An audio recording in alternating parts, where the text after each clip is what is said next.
and gentlemen, for those most famous words that you've long awaited. Gentlemen, start your engines!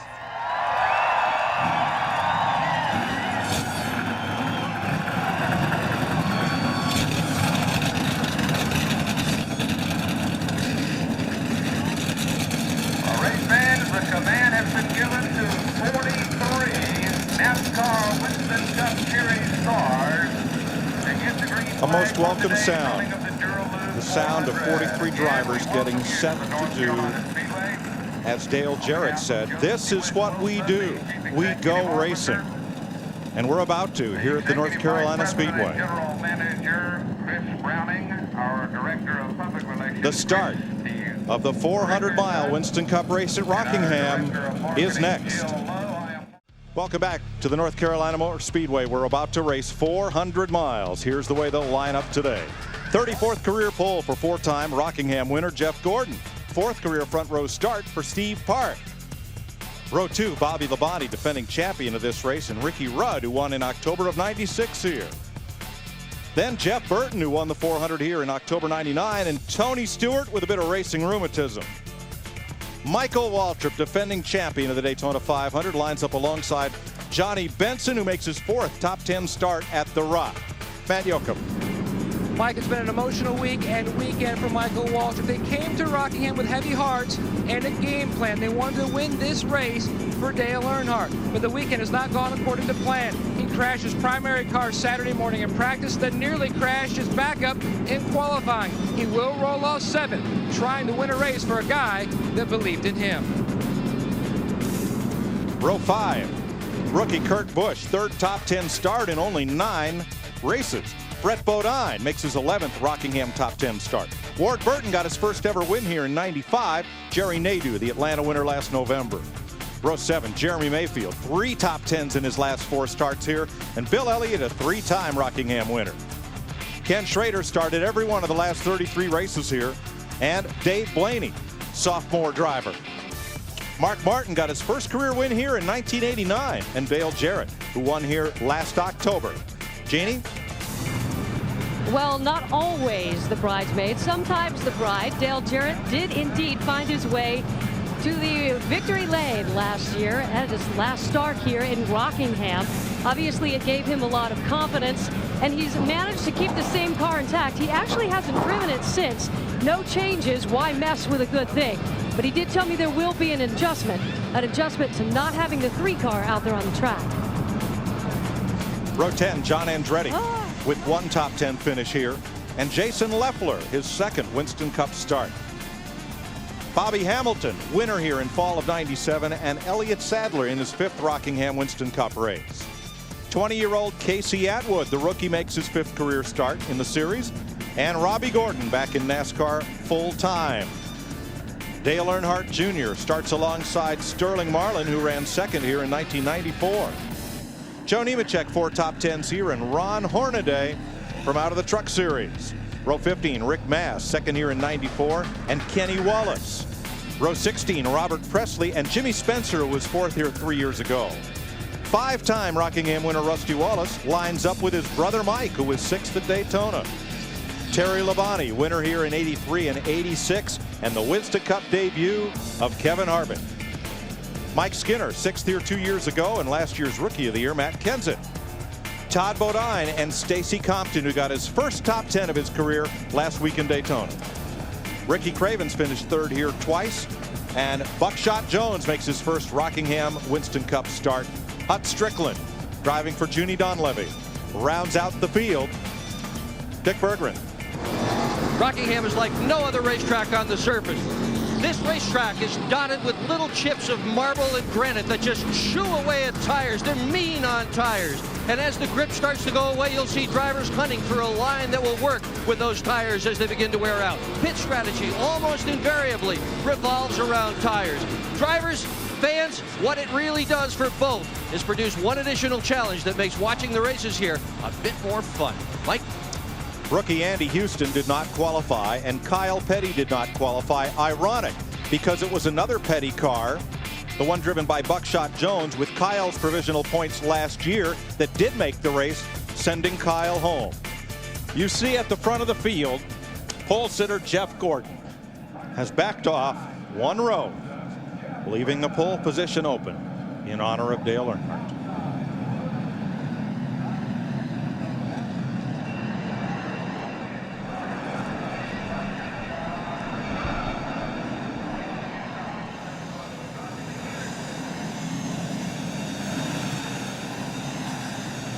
Going to take a couple extra laps here due to the dampness of the track. The heat from those exhausts helps dry that track quickly. So we'll take a couple of laps here under caution before we begin the 400 miles of Rockingham. You're watching NASCAR on Fox. Rockingham, North Carolina, in the sand hills outside Fayetteville. The grandstands are packed, the cars on their pace laps ready to roll. The jet dryers are trying to do a job of clearing pit road, and then we'll be set to go. Larry, let's have a look at the weather today. Weather. Crew chief's worst nightmare. The biggest thing here, you see 64 degrees, 94% humidity, wind varying a little bit. This is the thing that the crew chiefs is struggling with. 2 hours of practice yesterday, the sun beating down, the track slick and hot, now cooler temperatures. And one of the big things that I heard them concerned about is a lot of them put lower gears in the car because the track was so slick, the pace was real slow. They got to be careful now with these low gears because they'll turn too many RPMs, especially on fresh tires. Yeah, that's I'm glad I never was a crew chief. I always like being able to, I think I'll even second guess you on that weather. Are you sure that weather was right?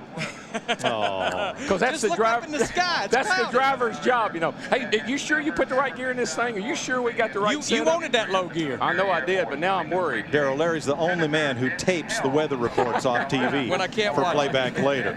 Today, 43 cars will race 393 laps. $3.2 million in posted awards, including season-ending point money. And the pit window is not for fuel, it's for tires. You're going to hear us talk about it all day long. They can run about 95 laps on fuel. This place, Dick Berggren, it's like 80 grit sandpaper. It just wears the tires out, and they don't necessarily wear out to the point there's no rubber. They just lose grip. They don't grip the racetrack. Today we're going to ride along with Mike Skinner, the Lowe's onboard camera. They're in car number 31, the Richard Childress Racing Chevrolet. Our Miller Lite onboard cam rides with Rusty Wallace, the Penske South Racing Ford.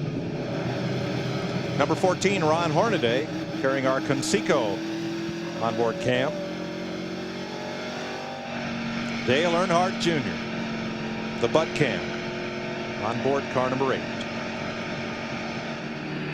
Our UPS cam, riding with Dale Jarrett. I love that decal.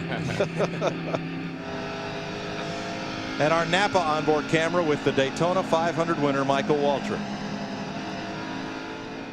The Home Depot cam with Tony Stewart, the Joe Gibbs Pontiac number 20. And our final onboard is the Texaco Haviland camera, and that is in the Robert Yates number 28 of Ricky Rudd. So have you guys chosen your winners today? No, no, I chose one yesterday, but it wasn't quite the right one. Have you? Well, I was thinking maybe it was somebody with an in-car camera. We do have enough of them. Yeah, we're pretty covered there. A lot of tributes both inside these cars and special decals on the outsides of all the cars. Motorsports Designs up in High Point, North Carolina, on the request of Richard Childress, coming up with special tribute decals. Looks like the flagman's given 5 to go, and they'll do that. Then the crew chief will call the driver. The driver will say, tell the crew chief what he thinks about the track. Is 5 laps reasonable? And then the crew chief and the driver will communicate back and forth right down until they give 1 to go. And sometimes they even have to call it off because somebody will complain about it not being dry enough. Now, Larry, it was only a brief shower this morning. It didn't rain hard. It didn't rain long. So, but does this give us what we would call a green racetrack? And if so, What's that mean to the setup of these cars? Well, they've been here for 2 days, the Busch cars and the Winston Cup cars. And the more they run, the more rubber got laid on the racetrack. When we first got here on Friday and watched the Busch Grand National cars, they could only run around the bottom. That's where the rubber. And as the race went on yesterday, they kept moving up, getting rubber, and we saw 3 or 4 racing grooves. They was right around the top. Now all that rubber's gone, and when the rubber's gone, it's kind of hard to grip the racetrack. But Rockingham will still get back to Rockingham. Even though the sun's not shining, the rubber will get down, and the racetrack will start to get slick. Yeah, for all you dirt track fans, what they do is they get up high, they get up into cushion. What you don't want to do is jump the cushion, because it ain't for to go into the wall here. This is one of the racetracks that we go to where they race high, they race low, they race in the middle. Budweiser, the official beer of NASCAR, sponsor of the Bud Pole Award. We'll point out that Jeff Gordon's pole is his 34th career pole. It comes in his 200th.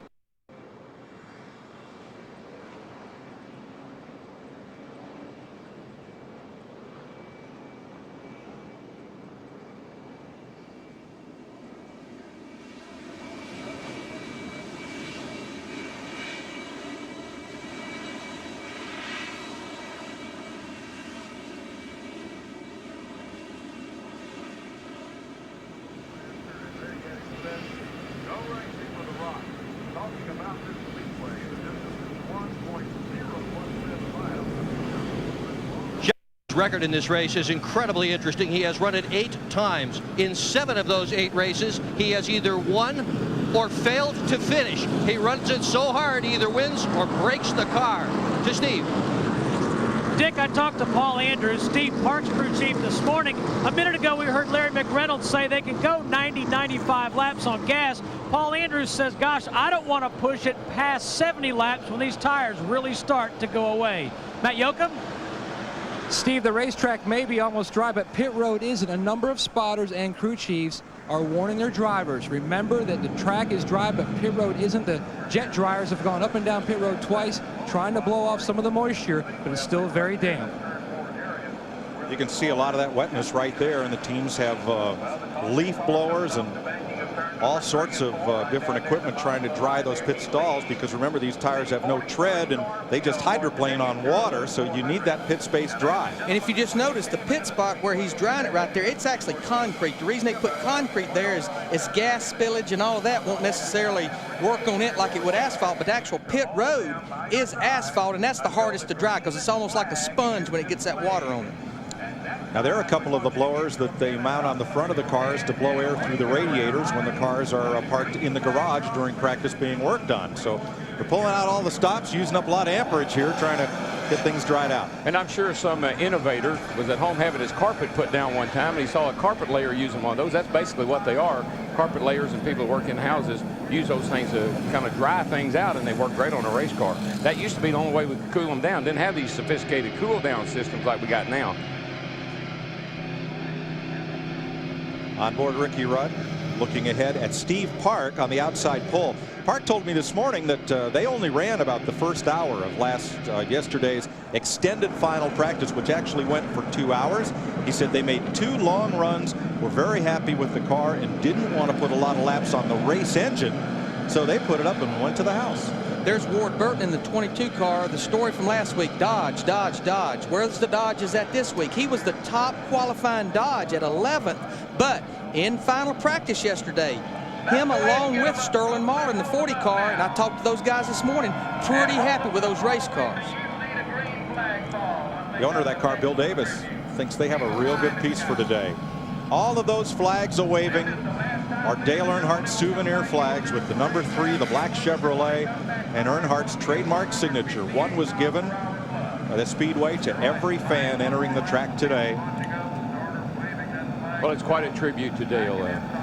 I'm sure everybody said it over and over again, but that man will be truly missed, not just this weekend, but for the rest of our racing careers, no matter what part of the sport we're involved in. We'll describe 392 of these laps today, but on the 3rd lap of this and every Winston Cup race Fox will broadcast this year, we'll lay out, let the sound of the cars and your memories carry us around on the 3rd lap of every race. quite a flying start here as we come off of that back turn number 4. Well, so you're here. Lights are out atop the safety car. This will be the start of 400 miles from Rockingham. Race 2 of 2001. These crew chiefs are telling their driver now, you got a green racetrack, no rubber down, fill it out, see what you got, be patient, long way to go, big picture. Pace car is in. Green flag, we're racing.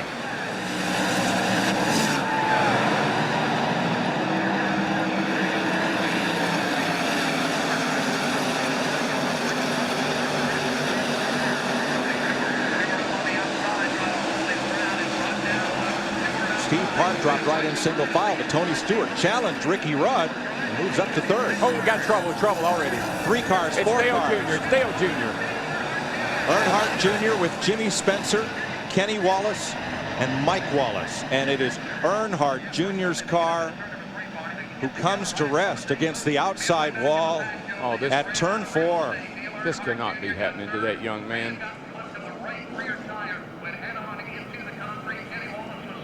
Kenny Wallace goes to the garage, Mike Wallace to pit road. And from the last lap of last Sunday to the first lap of this. He seems to be composed, though, Mike. He's talking to his crew, and I'm sure he's trying to assess the damage and what do they want him to do. They can probably actually see the car better than he can. From what we can see, he can climb out. It's pretty serious, yeah. Took a pretty hard hit on lick there, you know, got to wobbling going into 3 over there. I don't know if somebody got into him. I'd have to take a look at it and see, but up the hill he went. Earnhardt is okay, staying in the car to talk to his crew on the two-way radio. Here's what happened as things bunched up. I can't tell until we look at it one more time, but Hornaday might have got into the back of Junior, and of course all these other guys didn't have any place to go. Here comes Hornaday. Let's see what happens here. He's coming down the back. It's Junior right in front of him. I'm sure everybody's being real cautious, Oh, yeah. Of all things. Everybody trying to tiptoe into that corner. Yeah.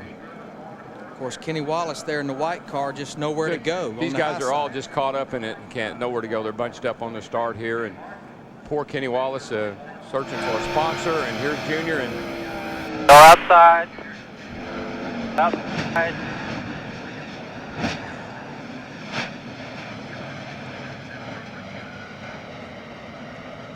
Chances are they may take to the garage area and assess the damage, but then there you go. What they've got there, that's a crash cart. It's got a lot of spare parts and pieces on it. This early in the race, this race is 3.5 hours long or longer. They get back there, they can change a lot of things on that car, get it back out there. Let's remember Dale Earnhardt Jr. is second in the points coming in this event, still early, so they need to run as many laps as they can to get as many Winston Cup points as they can. So they'll get in there and try to fix this thing. 95.7, which is WKML, FM Fayetteville, or 94.7 WQDR FM out of Raleigh, bringing you the broadcast here today from the North Carolina Speedway. And MRN always doing an excellent job with very fine reporters up and down pit road, in the garage area, and down around the infield care center where they check on the drivers regularly. Up in turn number 3 now, the track maintenance crew continuing to work on Dale Earnhardt's car. We're under caution for the first time here today. Back at the North Carolina Speedway, we're under caution for an accident that happened up in turns 3 and 4. We initially took it in for Jimmy Spencer got the open out. And Spencer's right there in the middle. That got some damage there. Then with McKinley with him.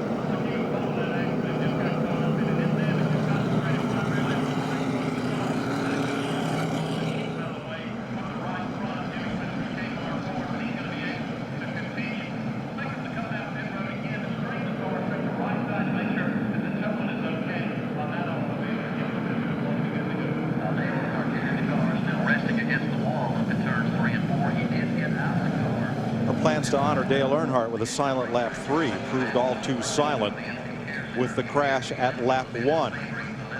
There's Dale Earnhardt Jr.'s car, and we all so hoped that that young man could turn his focus and attention and have a clean race today. Yeah, and you know what? Every driver in those cars that are going by, looking up at that car against the wall, I bet a tear come in their eyes. You ride with Michael Waltrip behind Brett Bodine as we go to break. 4 laps are now complete. You're watching NASCAR on Fox. As the field gingerly approached turn 3 at speed for the first time, a chain reaction ended up with this green car of Ron Hornaday getting into the back of Dale Earnhardt Jr.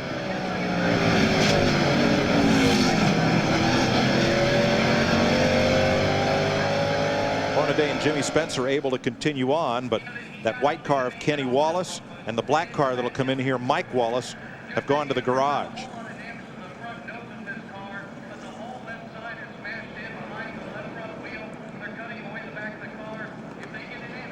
From the butt cam of Dale Earnhardt Jr.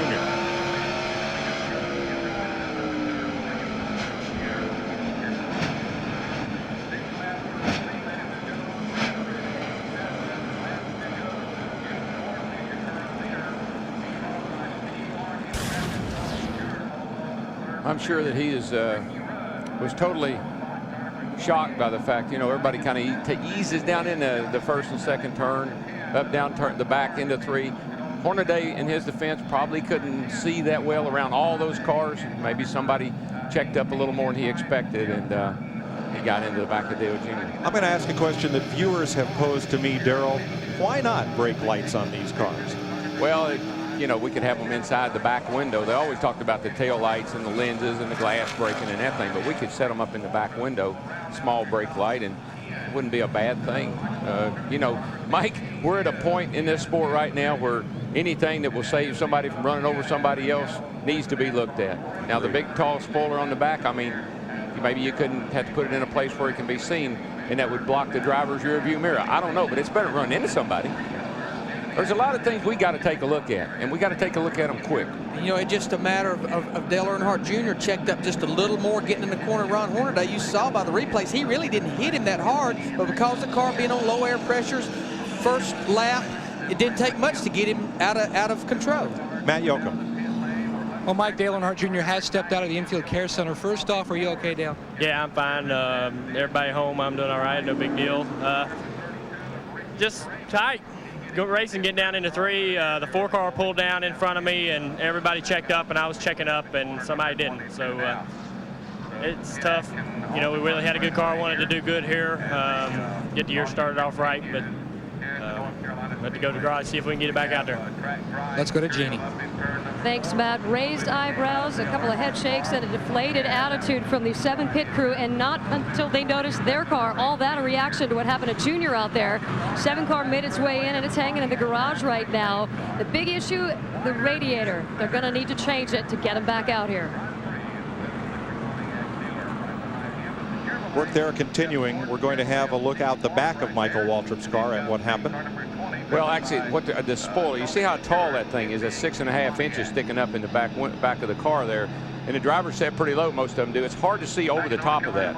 So if something happens in front of you, a lot of times, driver back here is set down low in his car. He can't see, and the car checks up, and it takes a second for him to react, and that's how you get those kind of wrecks. I couldn't help but notice going into turn 3 until he got in the bank, and he couldn't even see turn 2 out the rearview mirror. Exactly. And so you talk about a brake light, and we'd have to find a place to put it, one side or the other, up over the top of the roof or something. On the roof would probably be a good place. I think it might enhance the fans' interest in what's going on.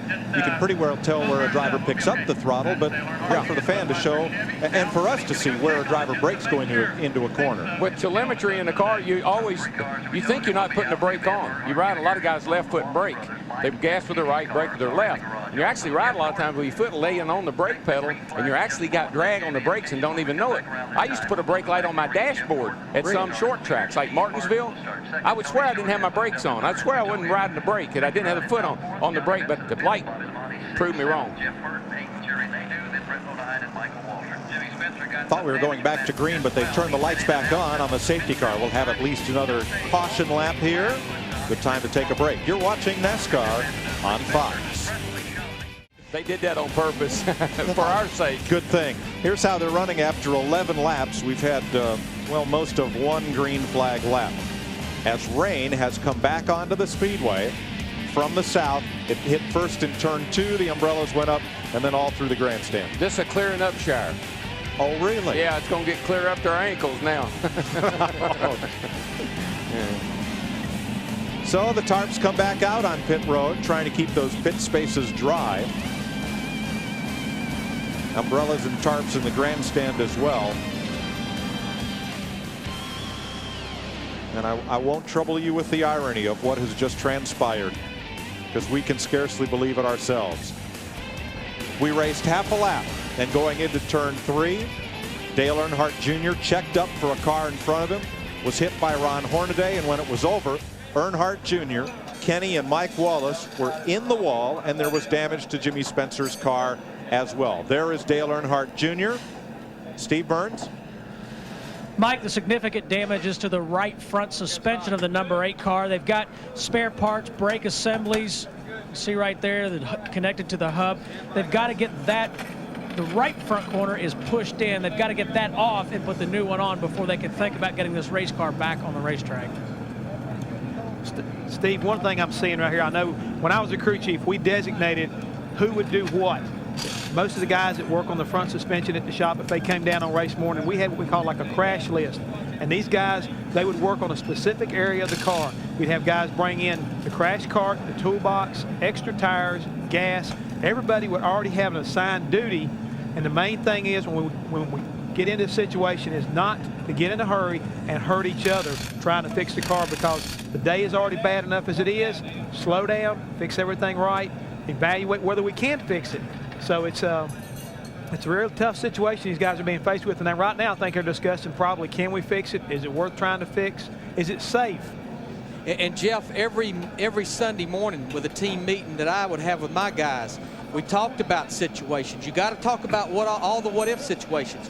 2 things you've got to focus on. First and foremost, you got to make sure that race car's safe to go back out there, that nothing's binding, nothing's dragging, that it's safe for that race car driver and the other competitors. And NASCAR only gives you one chance to get back out there and maintain a safe speed, because a lot of times cars will be out there running so slow just trying to make laps and collect points.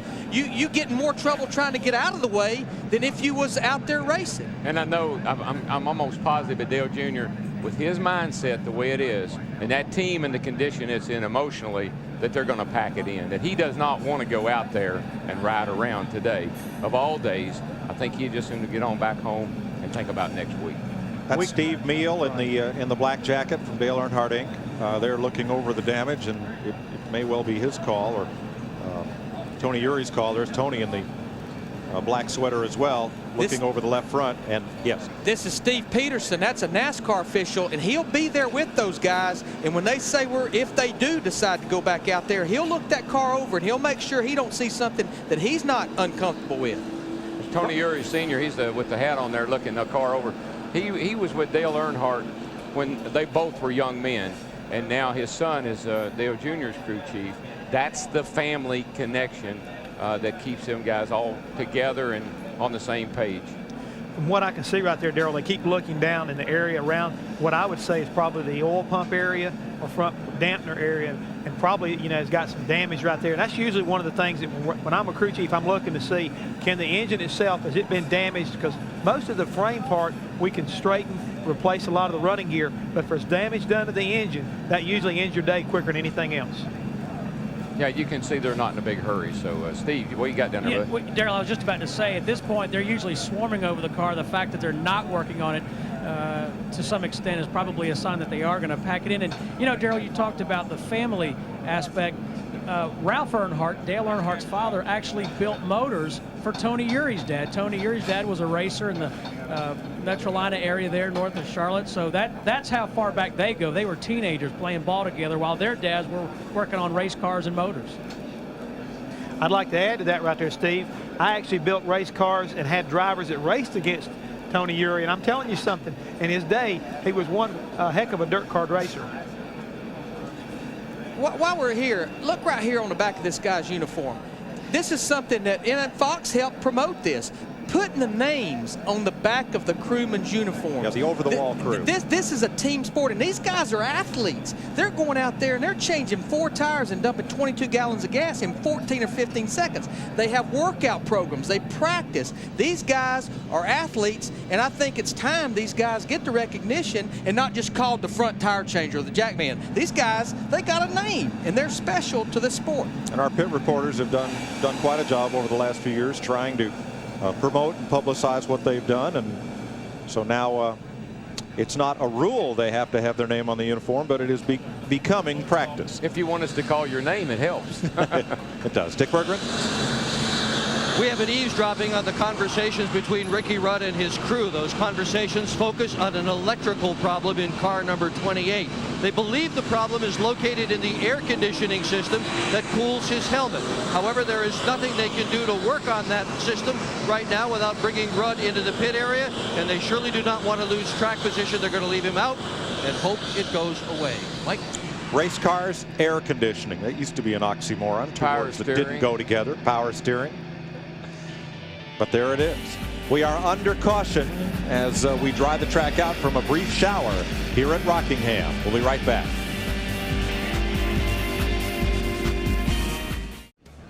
Here at the North Carolina Speedway, just north of Rockingham. We remain under caution. 25 laps have been completed.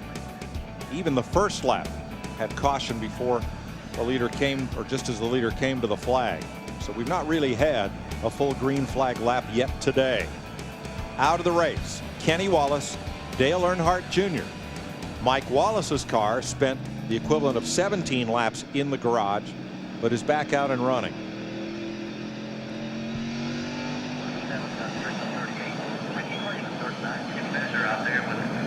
Still no indication as to when we'll get back to green. Turn 2 is a little, they gave a signal there a while ago. They were saying about going back green, but I'm sure all the drivers complained about turn 2. That's where the rain came right across that side of the racetrack. Got that side of the track, turn 2 area, pretty wet. Here you are, turn 2. Hey, coming up out of turn 2. Driving up that hill. Coming up out of that hole. Well, you know, folks at home, you always hear us talk about going down in a corner and coming up out of a corner. Well, you see how these guys are, they're down in the corner here, but now they're starting to come up off the corner. And that's what we talk about. Oh, he went in too hard. He went down in there too hard. Oh, he got loose coming off. And that's what we talk about in and out of the turns. So you can see there's a downhill and there's an uphill. What you also see here is the pit exit on this racetrack is all the way around in the middle of turn 2. A couple of years ago, the front pit was lengthened so that no drivers would be penalized by having to put on the backstretch. So there are pit stalls all through turn 1 and almost out to turn 2 there.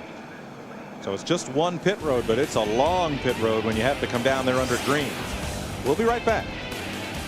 Them an advantage if the thing goes back to green and stays green for a long period of time. They got fuel and tires, and most of them are just putting fuel in, but I see there's Skinner. He's working on his car. May even make an adjustment, Larry, based on yesterday's practice and how the track is today. And I think that's definitely what's went on. These cars only put a half to 3/4 lap on their tires, but if you're at the back of the field, you've had time to think about it, and you said, you know, maybe we need to pull that rubber out of that right front spring. Maybe we need to drop that right front air pressure. Go ahead and make the adjustments while it's early and see what you can come up with.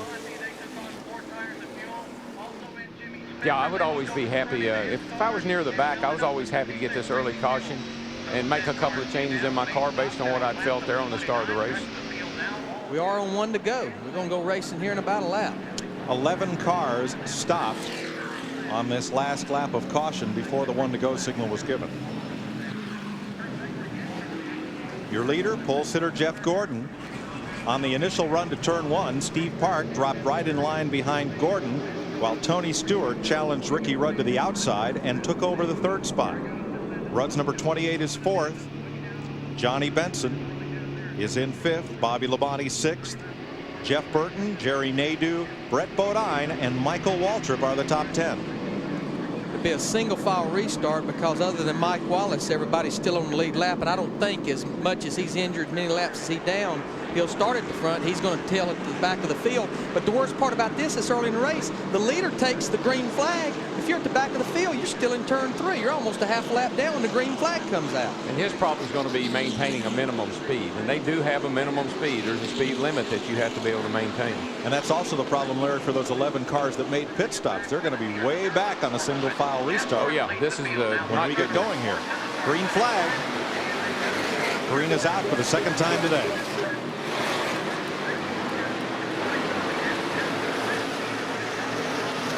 Labonte battles Benson in turn 2. Gets the spot, 5th place.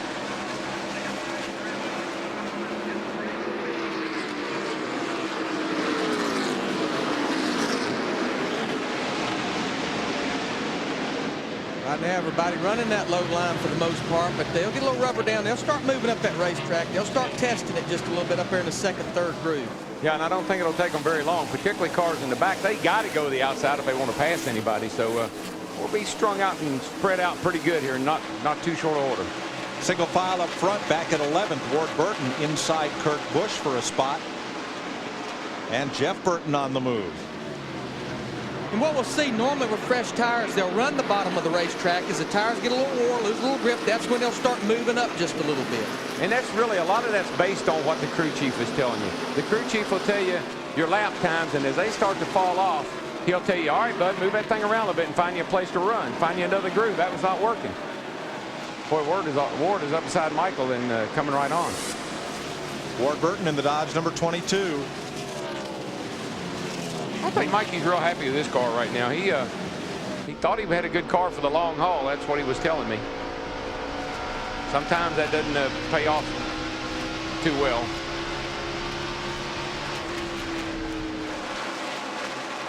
A lot of times you say your car's good on the long run.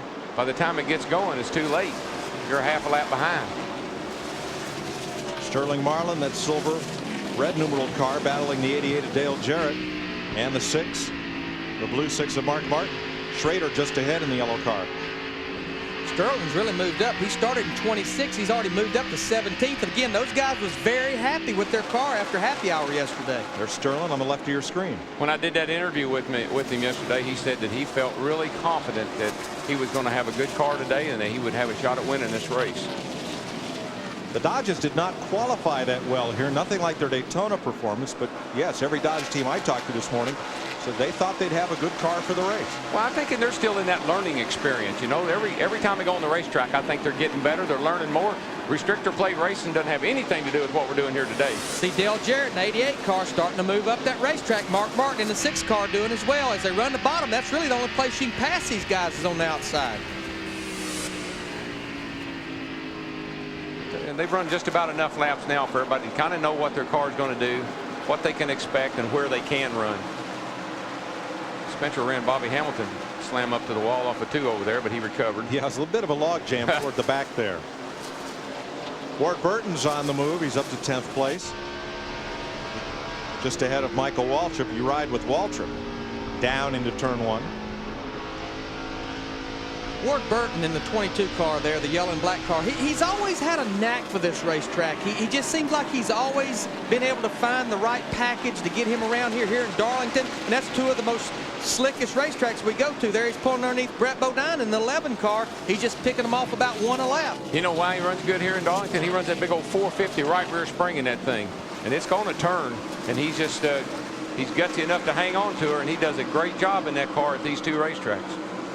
A stiff right rear spring, it'll definitely help the car turn through the middle. Sometimes you can sacrifice forward bite, the rear wheels gripping off the corner, but it'll definitely make that thing turn. Oh, yeah. And Ward does not like a car to push. Oh, no, and he doesn't want it rolling over on that right rear, rolling back on that right rear. That's what a soft spring will do. Also, it keeps that left front pin down. We always talk about aero, and you look at that thing. You can't get a real good shot of it yet, but you look at the nose of that thing. It is on the earth, and he's going by that 25 car on the outside. Like maybe Nadeau thought he could just let him go. It's a battle for 8th. Ward moves in the 8th position. Back up front, looks like Steve Parks starting to challenge Jeff Gordon in the 24 car. Another driver that said he really liked his car over the long haul, Steve Parks. Look at this kid, Ricky Craven in 32. Craven started back in 41st position. He has gained, he's now up to 23rd. He's gained nearly 20 positions since this race started and challenges Casey Atwood. and Kenny Schrader. And Rusty's right there with him. And of course, Rusty hadn't been happy with his car all weekend, but he normally gets it figured out by race day, and he's always been a factor here at the Rock. I like that name, the Rock. How'd you do at the Rock? I did all right. Dick Berggren. Well, the interesting thing about Rusty Wallace's setup is that they came here with the setup they ordinarily run, and they thought they were going to be able to get away with it with this tire. Didn't work well, so they changed about everything they could think of, and that didn't work either. So then they went back to the setup they came with. Guess what? Car was fine, and they don't really know why. The lead just changed. Steve Park puts the nose of his Chevrolet in the win. Said he had a strong car. Yeah, proved it. The right thing there. about Steve Park and that team, they really came into their own the second half of last year. He made some mistakes early in the season last year, but the latter part of last year, he was a man to reckon with. Tony Stewart on the move. He is up to third place. He took that on the first lap from Ricky Rudd. Now trying to close in on this lead battle. And that 20 car on a track like this, a little bit slick, tire management. They got the best shock man in the business. And I tell you, Zippy gets the car handling for Tony. Oh, rain on our lens there. Raindrops keep falling on my head. This is one of them aggravating showers. Oh, It just won't go away. Just about time you get going here and get racing along pretty good. We got a caution. We got there caution. it is. For rain. Can't wait, man. You just can't play around with that weather. It just, when it comes across the corner, like it's coming across turn 2 there, and it can hit so quickly over there before the people over the spotters and all over here feel it, and man, you can get yourself in big trouble messing with rain on a racetrack. Now, even though the caution is for rain, Darrell, I'm going to say pit road's going to be pretty busy because, you know, it's not a race unless we run half the distance. So you want to get in there and go on and get those tires. If you have to sit out there and run under caution, you have to run under caution. But I'd say these boys will be coming for 4 tires. 197 laps would have to be completed for this to be an official race. I always like to, you know, I was always telling my crew chief, let me get a little TV time here, bud. Let me stay out here. I'm leading the race. Can I just ride here for a little while? Well, now you say that. Some of the cars at the back of the field, they may stay out just to not to get TV time. But remember, you lead a lap, you get 5 Winston Cup points. It don't matter if it's under caution, under green. And I'd say our boys are coming to pit road for 4 tires. Well, you come in now, and when everybody else in the back of you pits, you'll be back at the front again. I think the cars that pitted earlier, some of them will stay out. One of those is Jimmy Spencer. One is the 31 of Mike Skinner. And what this green flag signifies is pit road is open. The only way pit road can be open is when the pace car goes by. Matt Yoakum. Jeff Burton pulls to a stop in his box. They are going to make a wedge adjustment to the 99 car, just a tweak on his Ford Taurus. The 15 car of Michael Waltrip also in a 4-tire stop for the 15 and the 99. Let's go to Steve Burns. Matt Steve Park getting 4 Goodyear tires. No chassis adjustments to the #1 car. He's down and away. Let's go to Dick Berggren. Jeff Gordon is also going to take 4 tires. They're concerned about the car pushing in the middle of the corner. He has had a terrific pit stop, but the #1 car of Steve Park has beat him out of pit road. One thing I saw that I know everyone on pit road appreciated, these cars came in very slow and gingerly so that nobody would lock up the brake and slide on a damp pit space. Well, pit road speed is 45 miles an hour, but I believe with as wet as it is, they was a lot slower than 45 miles an hour. Oh yeah, you got to really be careful because these tires have no tread, and you get on that concrete and you lock up the brakes, and you're going to slide into somebody. So almost everyone was on pit road. Jimmy Spencer did not stop, nor did Buckshot Jones or the 92 of Stacy Compton. Everyone else did, and here's Ward Burton back in, I believe. Well, that tells you he might have a problem of some kind with something that took place on the stop. And there is trouble on Rick Mast's car. The hood is going up. Ooh, it's smoke under there, too.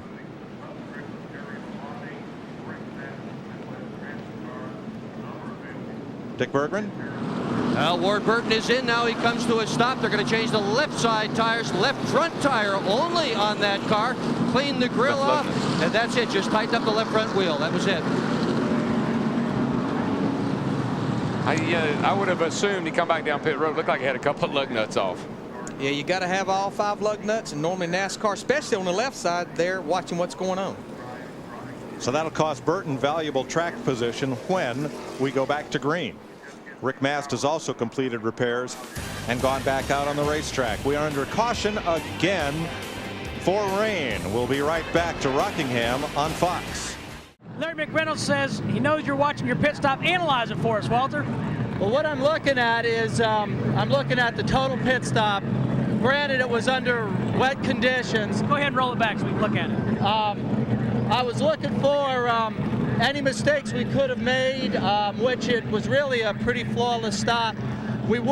Steve was out just a little bit wider than he needed to be, and we came really close to getting clipped by Bobby Labonte, if you can see him coming right behind us. So we've notified Steve to come in just a little bit on the next stop, but otherwise it was a low 15-second stop, and I couldn't be happier under wet conditions. Yeah, I noticed when you guys completed the stop, there was a lot of backslapping. Good stop. Yeah, well, you're always apprehensive. You don't know how your traction's going to be. You don't want to fall down, and you're running in first place, and you want to keep your car up there. So that's what we're looking for, and we're pretty happy so far. All right, thanks for helping us, Walter.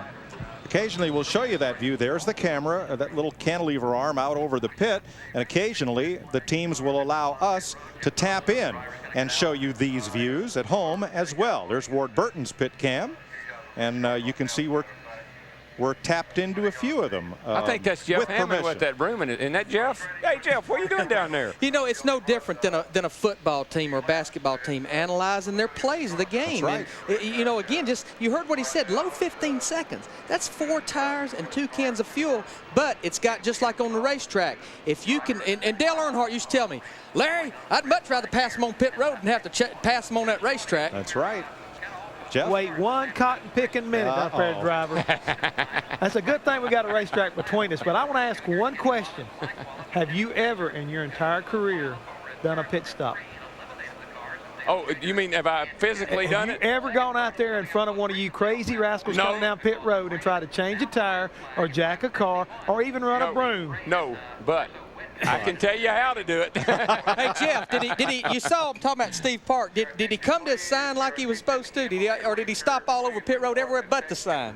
Which year? Which year do you want to talk about it, Larry? That's what I want to know, because some days we're good and some days I don't think he wants to hear about it. I'm telling you. We won the pit crew championship, what, in 89 or where? 89. 89. You did an excellent job that day or two. I believe you told me the driver never messes up during a pit crew competition, and that particular day you definitely didn't. Now listen, Darrell, he's ragging on you. I don't see Jeff down there with a jack in his hand. No, and I don't see anybody running over and telling him, hey, we need you either. No. But that is a big key to a good pit stop, is that driver coming to that sign, because that's where those guys are depending on that car to be when they get to the tires to change them.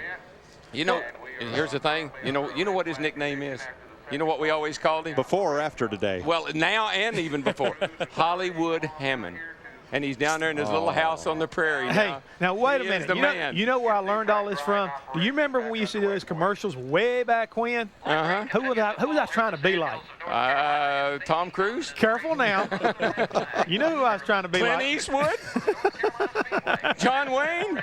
Yeah, I want you to know right now, I am nice and warm and dry in here, guys. Yeah, look at this. Look at this. I've Barbie's got my popcorn. Look at Barbie's Fantasy single wide right here. That's a bungalow in there. It's a little house on the prairie, and there he is sitting right and there. And that bungalow's going to go with us everywhere this year. Yeah. It's nice in there, too. And it is. They got a lot more accommodations than we got up here. Wave to me, I'm waving. Wave to me. Well, we're lucky we can't see you. Just like I can't see you and I can't hear you. Yeah, well, that's not nothing unusual. I tell you right now, what's always funny about Darrell, he's always talking about me. I wish that sometime I could have recorded. The man could have been an opera star. I'm telling you right now, we'd start off racing, Darrell, over there, okay, 10-4, everything's good. We go along a little bit, and whether it was a good day or a bad day, he'd get excited sooner or later. And I mean, he would go from way down here and get way up here. Well, I just wanted you to know how that's how you measure the urgency. Oh, by the octave By level? the octave. Yeah. How But about you know, Jeff, it always amazed me. We spent $20,000 on radios just to hear 2 words. I'm loose, I'm tired. No, it won't turn in the middle. It won't turn in the middle. We've got half a season to explain all that. But earlier. Explain. We're going to explain it. Earlier, Ricky Rudd had what might be a problem, an electrical problem with his car, and Dick Bergeron, absent of all of this, Falderall, has gone down there to get the story. Yeah, we're under the tent here. We don't have that palatial booth you guys are in. Ricky, what's going on with the electrical system in your race car? Well, it's nothing major, Dick. It's the cool helmet air conditioner. It's blowing air, but it's not cold air.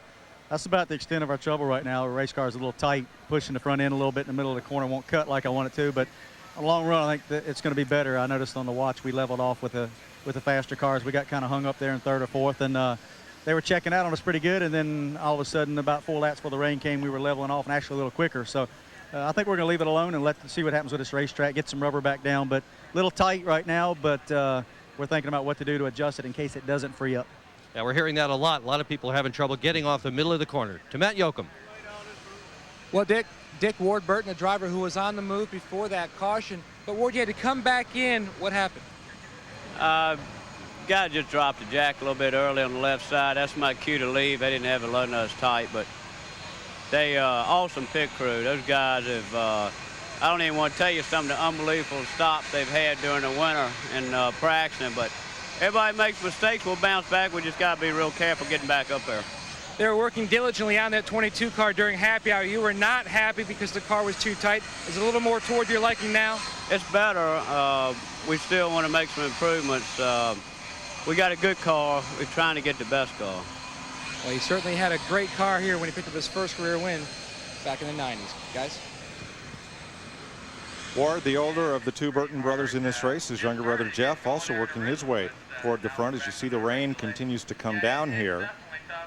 This race finally did get the green flag after quite a delay in track drying, and when it did, entering turn 3 on the first lap, Dale Earnhardt Jr. checking up for a car in front of him, got hit by Ron Hornaday.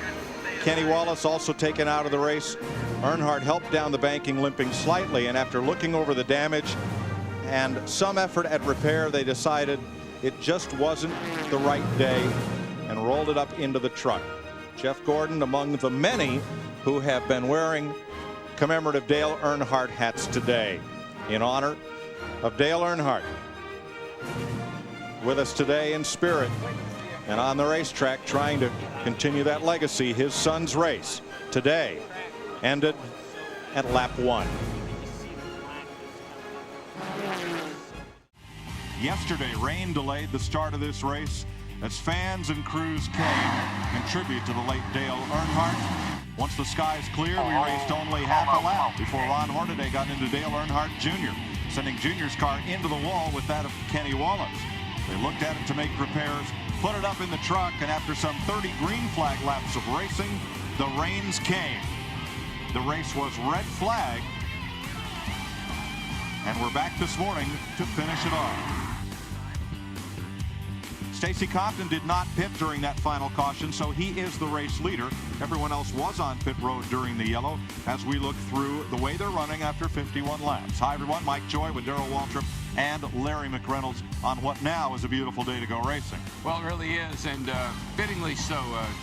Yesterday with the rain and heavy hearts, today we get up and we finish this thing off in the sunshine. But the crew chiefs, now they've got the other nightmare. Yesterday, I think the race cars were going to like the track conditions. Nice and cool. Today, hot and sunny. Racetrack going to get slick and greasy. We joked yesterday about Jeff Hammond's Hollywood Hotel down behind pit road. He's been evicted. He's on pit road. That's right, Mike. I'm down here with the real man here today. Yesterday, NASCAR impounded the cars in the garage area. Well, this morning when the teams came in, they found out what they could and could not do to their race cars. They could warm the engines up, replace the spark plugs, replace the air filter element, and reset the tire pressure.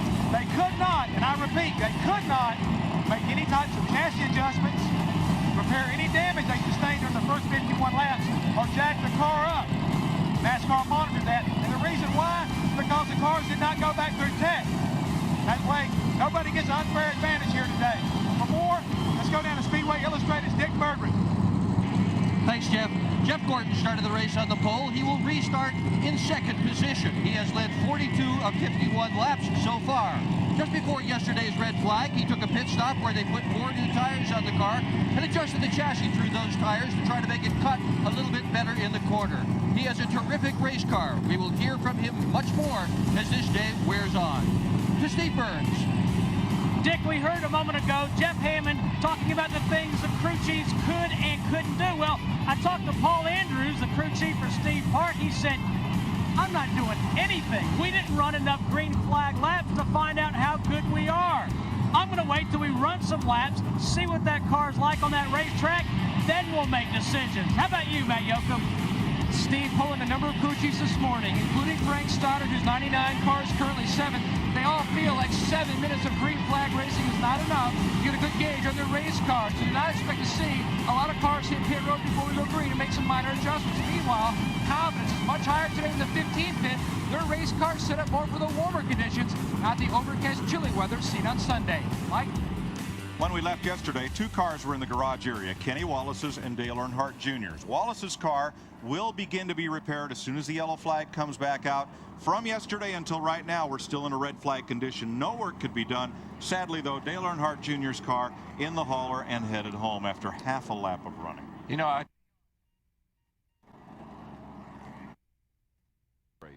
this weekend, I know that emotionally, I can't imagine that he was prepared, and I believe there was just some reason that he was supposed to load that car up and go home.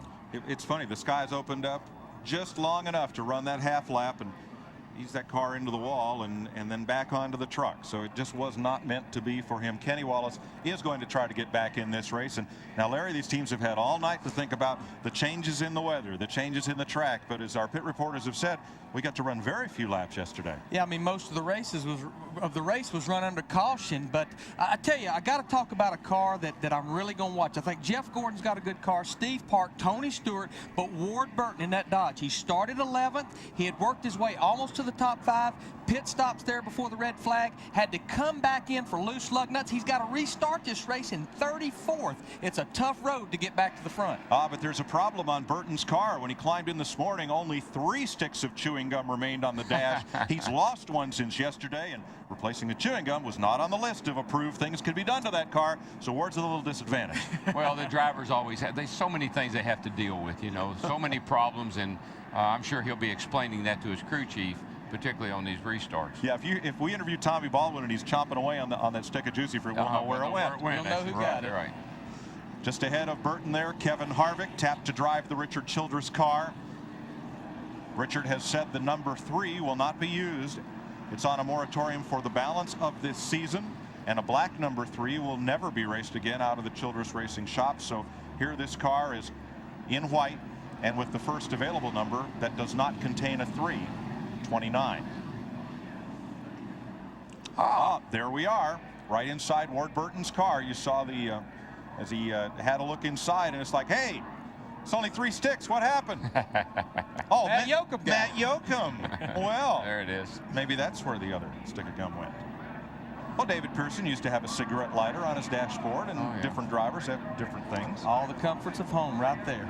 You know, you can look at the 7 car coming down pit road right now, and you can tell that the guys were not allowed to do anything to those cars overnight, or he would have made his look a little better.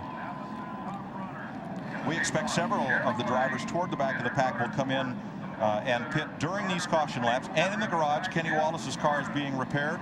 Their crew indicated they would need about 10 minutes to get it back on the racetrack. Todd Bodine has come in, Rick Mast, Jimmy Spencer, who was involved in that lap 1 incident, and Buckshot Jones, all making pit stops. We're under a yellow condition. These laps are counting. We're now at 53 of 393 laps. You know, Kenny Wallace and those guys could survey the damage of that car. Wouldn't surprise me if it didn't go back home last night, even fabricate some new parts, body parts and so forth to put on that car, and he could get back out there and get a decent finish, you know, the way this race started off. Now, 2 drivers that will restart at a disadvantage. We mentioned Ward Burton, who had to make another pit stop under caution when it was raining yesterday afternoon to tighten left front lug nuts, and Kenny Schrader, who came in and made an additional pit stop to tape up the nose of the car. They'll both be restarting deep in the field. And I got to believe a lot of these guys that's on pit road right now, again, most everybody took fresh tires on under that caution before the red flag, and we are in the 1 to go. But a lot of them, they made adjustments to their car, I'm sure, on those pit stops based on the weather being cool. A lot of people complaining about the cars not turning. But if you was a little bit loose yesterday, this racetrack's going to be slick. Rear end wanting to come around, it's going to be looser today. Yeah, well, a lot of people were saying, I talked to Bobby Labonte and several, that their cars were really, they were comfortable, but they were a little tight. And that's really kind of where I'd want to be if I was starting this race right now with the sun out the way it is. Take a few laps and get some rubber down. This track had a lot of rain on last night. Some sand washed down into the groove. Tell you something else people don't realize. When they run those jet dryers around here, there's a residue that comes out of that jet fuel. And that can cause the track to have a little bit of a tendency to be a little loose on the get-go. Now, Stacy Compton's our race leader. We have 54 laps completed. He stopped back on lap 29. And now we don't expect to see him make an appearance on pit road, and now we're set to go racing. It's a single file restart, really no cars a lap down other than Mike Wallace, and the disadvantage of that this early in the race, the leader takes the green flag, which may be why Stacy Compton did what he did. The last car's in turn 3, so you're almost a half a lap down. Green flag on a sunny Monday morning. We're back racing at the Rock. And Gordon goes for it right away. Now that's the difference in stopping and getting 4 fresh tires than having some that you've ridden around a few laps on. This place is so hard on tires. You just use any laps at all, you almost got to come on the pit road if the caution comes out. We're going to see pit stops. Pit crewmen are going to be very busy people today. Yeah, and the thing about Stacy, all he can really do is kind of roll up out of the way, because these are guys they're a lot faster than he is. We saw this Saturday in the Busch Series race, where was it Ryan Newman that stayed on track with worn tires and had to sit helplessly and watch the whole field on new tires shoot right by him after a restart. Pretty much everybody on the fresh tires running the bottom of this racetrack. As a little bit of rubber gets down, the cars get to sliding around. We'll see them move up to that upper groove. Mike Wallace will pit, repairs to his car, or rather he just drops to the back of the pack, let everybody go past it. He's just trying to cycle some laps. He's getting a little close there. Oh yeah, they're starting to push and shove a little bit. Some of these cars are, wanting to go to the front, and they're fast, and they want people to get out of their way. See Sterling Marlin in that 40 car right there. He started 26, already moved up to 13th. He was very happy with his car in these conditions in Saturday's practice. And look at him, he's right around the bottom of this racetrack, moving up on 97, Kurt Busch there. Ward Burton is back in there, as you mentioned, Larry, on this opening here, and he is just having a terrible time working traffic. They're 2x2, and no place for him to go. He was pinned behind Matt Kenseth and now goes to the high side. Burton's yellow number 22, following Kevin Harvick in the Richard Childress 29. He's got that baby. He's got the pedal to the metal. You see her fishtail up off the 4 there? He come up out of that corner. Come up out of that corner, got up on that straightaway. And the downside of what he's having to do, he's got a good race car, is working traffic, overdriving the car. It's overworking the tires, and by the time you get toward the front, you've used up your stuff. Kurt Busch trying to hold off Sterling Marlin. Busch, the rookie, in the unsponsored Jack Roush car. He's riding with Dale Jarrett just back of him. Dave Blaney to the left in front of Jarrett. I believe Jarrett's got a very comfortable car. He seems to be just biding his time. This is the same car that he won with here in October. And what's phenomenal about the 88 team in Dale Jarrett, they have not finished out of the top 10 but once since 1995. Jeff Hammond. Mike, on that restart, if you notice, Jeremy Mayfield fell back through the fields. What happened was either he got some moisture or air somewhere in the clutch line. The clutch didn't work properly, so therefore he had a bad shift, and a lot of cars, about 5 of them, got by him. Dick Berggren. Tony Stewart took a wild upside-down ride at Daytona Speedway last weekend.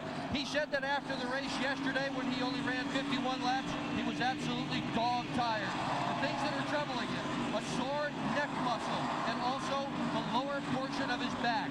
He says he's going to make it all day. I wonder. Mike? You ride with Stewart. Boy, there's a gaggle of cars right here. Compton, almost. Well, Compton's causing that bottleneck. He's just not very fast, and these guys are running up on him. He's taking away either the inside or outside line, wherever he is, and it's backing everybody up. And guys are a little bit impatient. That guy in that 2 car gets real impatient. And watch 32 there, Ricky Craven. That was the driver who gained the most positions during our 50 laps yesterday. He started back about 41st. He's currently running 20th in the 32. He has a very good race car. Watch him get off into turn 3 there, and he's got a very good car. Looking back at Craven from Rusty Wallace, a 5-time winner here. Boy, it doesn't take them long to start. Look how high they're starting to get up, getting way up against that wall already. When we'll see this all day long. Cars will work good at the bottom, then they'll search around at the top. A little bit of rubber gets down, cars will start gripping, and they'll start making up a lot of time at the top of the racetrack. Rusty's at the bottom, and look at the 32 car all the way up around the top.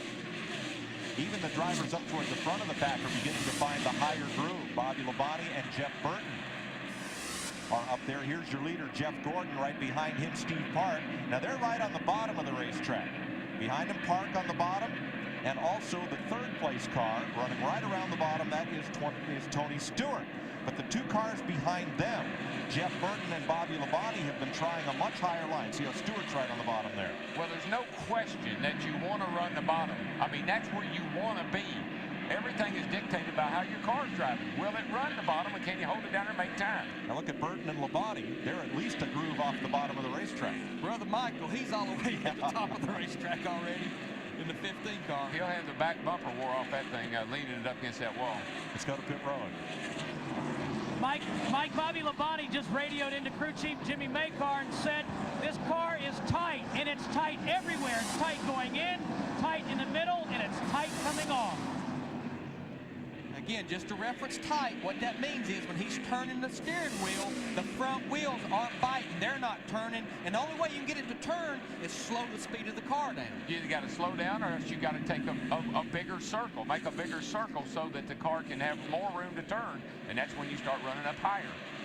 It seems to be working for Jeff Burton and Bobby Labonte because Michael Waltrip's closing in. Waltrip passed Johnny Benson there, that car right behind the number 15. Benson was running the bottom of the racetrack. Michael went past, and now Benson's moved up a groove. Well, let me show you what tight is. As you go down in the corner, when the car is tight, you want to watch your hand position.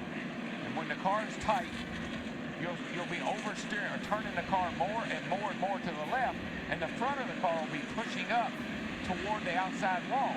And if you look at the hand position, that tells you that he's got that thing cranked way around to the left, and that means he's having to put a lot of input into the steering to get the car to turn the corner. And a lot of time at Rockingham, Darrell, what'll happen, the car will be tight, won't be turning, and then eventually see how he's turning more and more to the left. And what'll happen is because the front wheels finally bite, it'll actually get loose. The tail end will want to come around getting off the corner. And drivers, it's a hand-eye thing. And when your hands are not where they're supposed to be, you know where you want those hands to be to go through the corner. And when you don't have them where they're supposed to be, you're going to be one unhappy driver calling in that crew chief telling him, you got to do something. Ward Burton moving up by working right down against the track apron. Dick Berggren. He doesn't have a lot of choice about where to run, Mike. His car is very tight. Real goal that yesterday, Ward Burton wound up in the back of the pack with a very good race car because of a pit stop miscue. They failed to tighten all the lug nuts on the front of the car. As a result, he wound up all the way in the back. To Matt. Dick, this is actually a backup car for Michael Waltrip. He crashed his primary car in practice before qualifying on Saturday.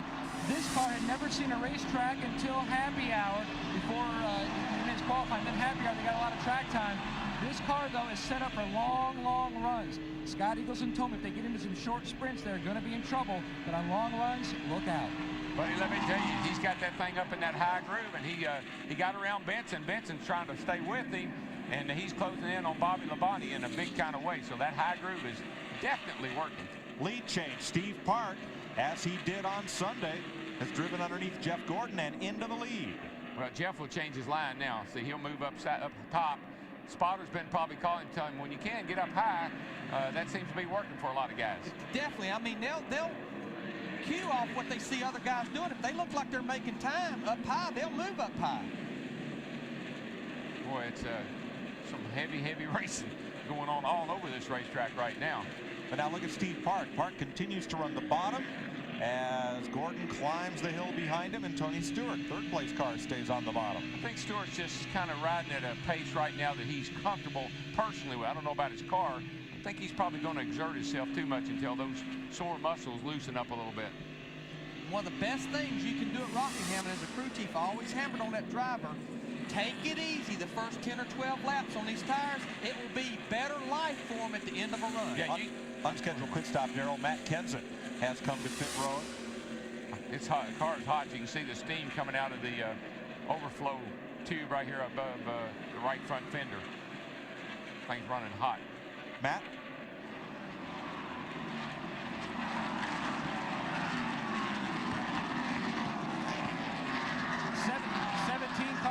pit road. You can see the steam rising up from the overflow above the windshield. He did call in that he had temperature up on the water. It looks like there may be a bag on the grill that created the overheating condition. And they'll have to cool that thing down because he probably blew a bunch of, well, they got a bag, they pulled that off. And what this guy's doing right here, there's a quick fill, a quick water fill, and he's shooting water back into it because you don't want to take the radiator cap off just like your passenger car. It'll blow hot water everywhere, so they have a quick disconnect.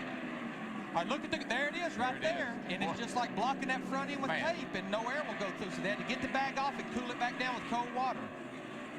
We're told that came might have come off of Mike Wallace's car. What that probably was, you know how we put the 200-mile-an-hour tape, the gray tape all in a big strip? I bet that's a big patch of it. It came off and got right on his grill.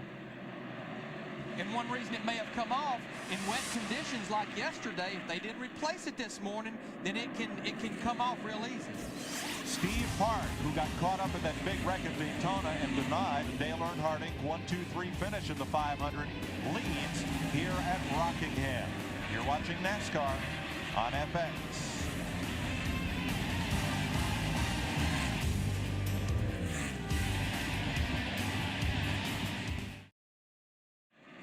Steve Park is leading here at Rockingham on FX. Stacy Compton, who you remember was leading when we dropped the green flag and who last pitted at lap 29, has now come for tires. And he was about 1 second in 30 laps from being lapped. And we don't mean to wear the word out today, tires, but tires is Rockingham. Fresh tires, there is no substitute for them. He paid a high price for his TV time.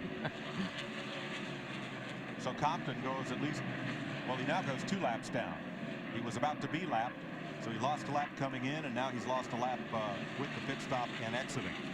Steve Park, one of those 3 Dale Earnhardt Incorporated cars that ran up front at the Daytona 500, and you saw him a week ago Sunday on Fox pounding the roof in frustration because he had high hopes of a 1-2-3 finish for that team. And they had it set up to do, and it just didn't work out. But right now, just to give you an idea, Mike, Park is running around here about 25.8 seconds. They qualified it at 23.4 seconds, almost 2.5 seconds slower than what the qualifying speeds were. That's all directly related to tires and race conditions. Now they've lapped Buckshot Jones and Jason Leffler on the track. They lapped Matt Kenseth on pit road. Yeah, he's caught up to the back of the field now, Park has, and he's putting a lot of people a lap down early on. Remember, we restarted today with 51 laps already completed from Sunday. These guys right here, they have been racing. Ever since they dropped the green flag, it seemed like Michael's low and Bobby will be, Michael's high, Bobby will be low a while, and then they'll swap back and forth, but they can't get away from each other. Yeah, Michael's going to drive about 420 miles. It's still going to be 393 laps. Nobody's going to pass him on the outside, I promise you, going through the corner. Look at the difference in lines here. Labonte low, Waltrip high, and now Dale Jarrett continues to bring Ricky Craven, and right behind them, that yellow car, Robert Presley, restarted 32nd. He's found the high groove and fought his way up to 17th. Good run. I'm impressed with Ricky Craven too, guys. I mean, his car is awesome. Yeah, Craven had to take a provisional. Started this race 41st yesterday. But he's really good right through the center of the corner, up high. Jeff? Yeah, Mike, I just got through speaking with Mike Beam about the 32 car, and he had a big smile on his face. He said his car was a little bit tight, but Ricky was actually pacing himself, trying to make the car work for the duration of this run. They seem very confident down in the tire pit. They just went around Dale Jarrett. Made that look pretty easy. You passed Dale Jarrett at Rockingham. No, yeah, watch him in the center of the well. We got off from somebody, but right through the center of the corner is where he's really fast. Michael Waltrip has gone past Bobby Labonte, and that's a change of 5th place. I think Bobby got tired of it. He said, man, get up there in front of me a while. I'm tired of you following me. You know, you look at Michael, Darrell, you and I was talking about it the other day.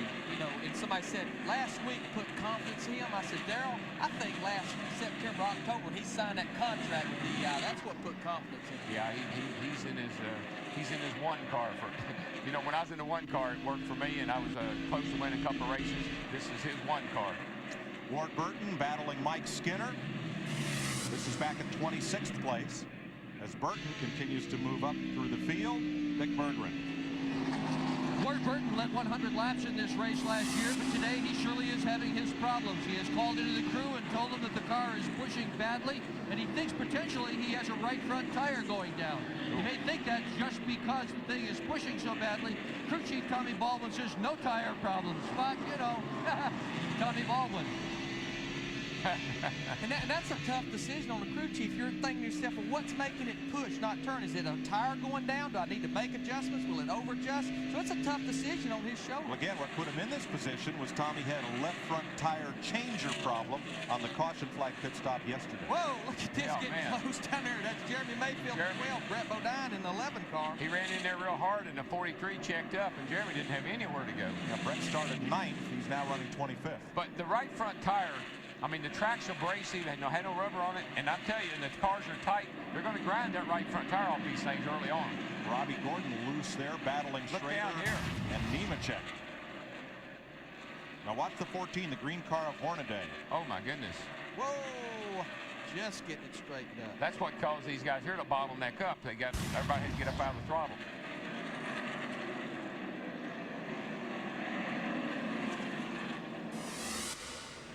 John Andretti in that blue 43 car, he's hunting the high line. More and more cars, we're seeing about 75% of the field run at the top of the racetrack. I don't think I've ever seen this many cars running high. You always see a number of them, but I don't think I've ever seen this many cars using this much racetrack. Steve Park now in heavy traffic. He and Gordon about to lap Gordon's Hendrick Racing teammate, Terry Labonte. Let's go to Steve. Well, guys, Steve Park's spotter is a guy named Stevie Reeves who began racing open wheel cars and has a lot of starts in the Busch Series. He's not only calling traffic as Jeff Gordon makes a move, but he's also telling him where the other cars are running. For example, he told him that Michael Waltrip is running the high side. So spotting traffic, but also telling him where other cars are running on the racetrack.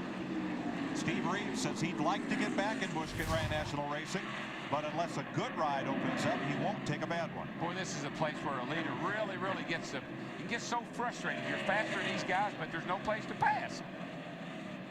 You see the 17 car just drove by Steve Park. Now remember, here again, fresh tires. He was on pit road just about 15 laps ago, and he's 3 laps down. He just made one of those laps up, but that just shows you again how important fresh tires are. And you know that Steve Reeves is telling Steve Park, follow that 17 car. He's on fresh tires. He'll bust you a path through these guys. And not only that, I mean, you're sitting there, and you got to be careful as the leader. You got a fast car. You're coming up to lap these guys, but these guys are trying to stay on the lead lap, and they're going to drive harder right now than they've been driving all day, trying to stay on that lead lap.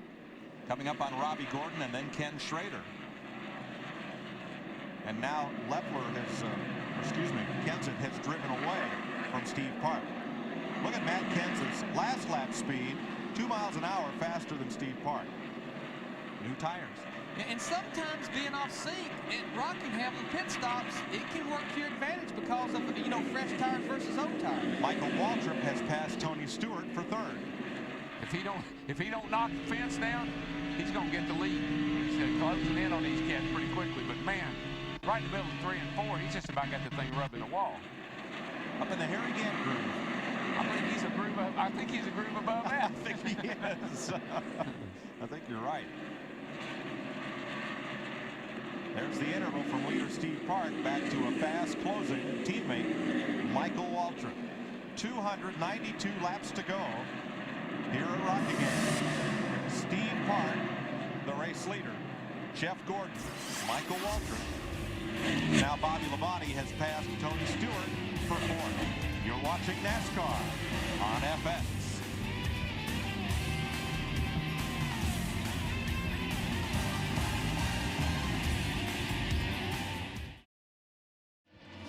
Next Sunday, we'll be at Las Vegas with Winston Cup Racing on Fox, 2 p.m. Eastern Time. That's this Sunday, March 11th, in Atlanta, 12:30 Eastern Time on Fox. And then March 18th, we'll be at Darlington, 12:30 p.m. Eastern Time on Fox, your new home for NASCAR.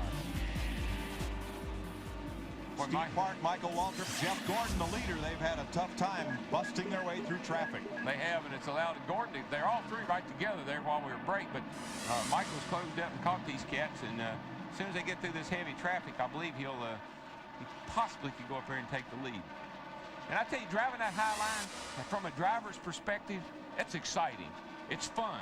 You know, everybody expects you to run around the bottom. That's where your car handles the best. When you do the high line, that means you're driving the wheels off that thing. You're using every bit of the racetrack and getting all out of that car you can. And from a driver's perspective, that's fun. It's exciting.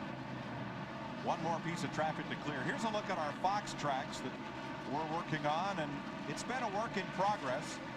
You see first, second, and third pinpointed where they are on the racetrack using global positioning, satellite technology, interfaced with our Fox truck. It is a very complicated procedure. We'd hope to have it for Daytona. Burton's in the wall. Oh, Jeff Burton. Bounced off, it keeps going, cannot get to pit road. He'll have to come all the way around. He's pretty well flattened the side of that car, but the tires are up. I think he did quite a bit of damage to that car. He's really slow through 1 and 2, and I'm thinking he probably beat the side of that thing up pretty well. That's the downside. Look how he's really slowed down. You can see the damage on the fender here. It's all pushed in. That's a pretty hard lick. He's definitely coming to pit road.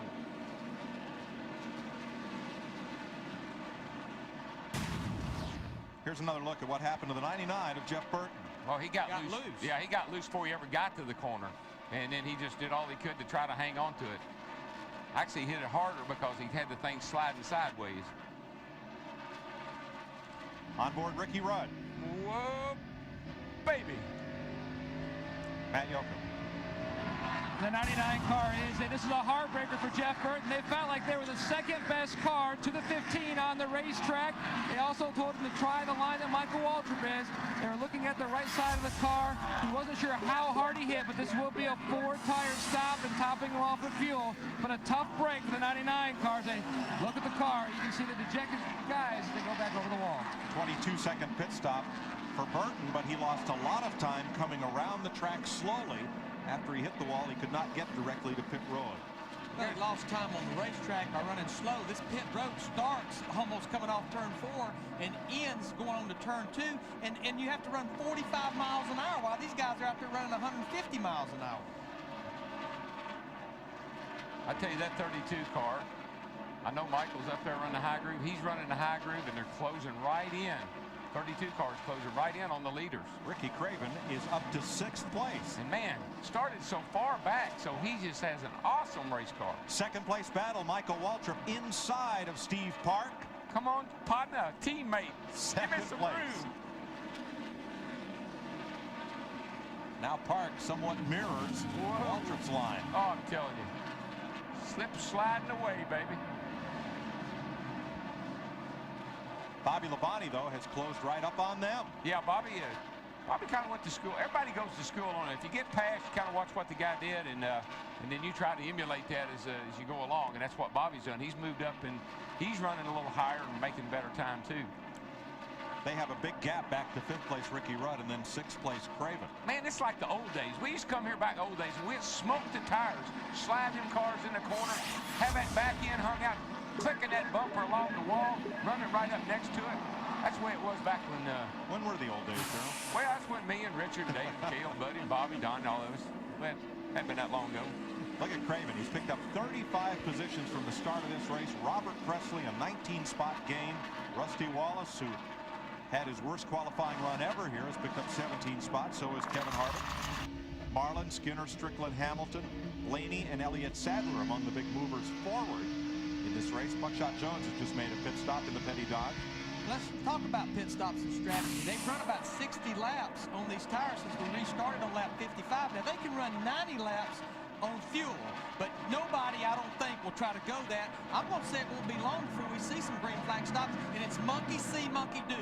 One of the leaders come in, you can't be far behind him, give up that time on fresh tires. Saturday in the Busch race, we did see, now those cars are 100 pounds lighter, but we did see one driver go 104 laps. Well, I'm not going to argue with my crew chief. He tells me to pit, I'm going to pit. But as long as I'm making pretty decent time and I'm not just dead stop, I'm going to ride her until she runs out of gas. Bobby Labonte tracking Steve Park. That is now 3rd and 4th place behind Jeff Gordon. Let go of me, Larry. That's just what I would do. I bet if I offer you 4 times, turn him down. Fellas, leave the beating and banging to the racetrack, will you? He's over there shaking his head. I said, well, that's just, you know. Now, if I was real bad loose, I'd be wanting to come on in. Yeah, watch these two, the two cars here. Look how much faster Bobby Labonte is. And now that's the interval one to the other. 0.3 of a second back. I think he's going 315 mile an hour, but closed it down to 28 hundredths of a second back from Steve Park. We're experimenting with this, folks. And I think definitely what's happened here, I don't think necessarily Bobby Labonte's car's got that much better. Steve Park's car is starting to go away. It's not handling near as good as it was, say, 20 laps ago. I think he overcooked his grips when he was trying to keep Michael behind him. That's a technical term, folks. Yeah. Casey Atwood is on pit road. So is Todd Bodine, making their first stops of the day under green. First stops of Monday, that is. We're at 122 laps. A lot of these cars pitting are cars that was on the verge of going a lap down, already lapped down. Their hopes is get the fresh tires, get that extra time. Here's Bobby Labonte all the way at the bottom of the racetrack going underneath Steve Park. This is, again, the battle for third, and he gets the position. Bobby's car still works very well around the bottom of the racetrack. Yeah, he thanked him for gave a little wave, said, thank you, bud, for not racing me. This is no time to be doing that. And Bobby's a big picture racer. You won't see him take a lot of chances on the track early in a race. Remember, he was one of only 2 drivers last year, Dale Earnhardt Sr. the other, who ran the entire Winston Cup season without it, did not finish. Well, there's guys that I wish I had their demeanor, and I wish I could control myself like some guys can. And if I could do it, I'd do it like Bobby Labonte does. He is one cool cat, and he just kind of keeps himself under control, keeps focused. Big picture, just like you said. Here's the 5th place car, Ricky Rudd. But you know, Darrell, here, and it was sometimes hard to do this early in the race, but I tell my driver, if a car catches you that fast, there's a reason. He's better than you That's are. right. Let him go. Don't right. lose your stuff up. Yeah. Yeah. Ken Schrader is in, so is Rick Mast and Mike Skinner. Matt? 36 car into his pit box. 3 rounds of wedge in the 36 to clean off the grill. 4 tires, and he's down and away. Some green flag pit stops continue, and they will shuffle the field here somewhat. There are 3 rounds of bite. That means they put that wedge in. He was pretty loose. That's well over 1% of additional wedge added to that car, and that's a lot. And that's changing the wheel weights of the car, make the car tighter. Put the weight on the right front and left rear. Park's on pit road. Steve Park along with Robbie Gordon and Ricky Craven. Jeff? That's right. Ricky Craven's in, and his crew go to work, change the right side tires. Don't see any chance of adjustments yet. Like I said, he was coming through the field pretty good. He must be happy with his car because I see no adjustments. A little trouble with the jack man on the left side. And Ricky Craven's down and away. Back to you, Steve Burns. Steve Park, right side tires are already on. They did make a chassis adjustment to the right corner of the car. Left side tires are on. Steve Park is away. Sterling Marlin is in, so is Jimmy Spencer, Rusty Wallace, and Elliott Sadler, and Ward Burton. Jeff Gordon, Bobby Labonte, Michael Waltrip, they've got to get in here soon because 2 of the top 6 cars are already committed. Here's Gordon on pit road now. Oh, and he and Hornaday collide. Kurt Busch is also in. Matt? 40 car also in, making an adjustment with the wedge wrench already around the left side. 4 tires to call for just about everybody down here because tire wear is old Rockingham just chewing things up. Ron Hornaday also on pit road, as is the blue deuce of Rusty Wallace to Dick Berggren. Jeff Gordon getting ready to come in and make his pit stop. Here he comes to the attention of his crew. Again on the front tires, the big guy on the jack is Chris Anderson. He benches over 400 pounds. Shane Church on the rear tires. Jeff Craven is your gas man. These guys are among the very best in the business. One can in, the toss back. They're waiting for the rear tire. Off he goes to that. The best car on that last run was Michael Waltrip with the 15 car. He did not want to make any adjustments at all. He said the car is perfect. Just 4 tires and fuel. He tries to win back-to-back races, and he's down and away. To Steve Burns. Well, Matt, Bobby Labonte's in. Remember, he's been complaining about tight all morning.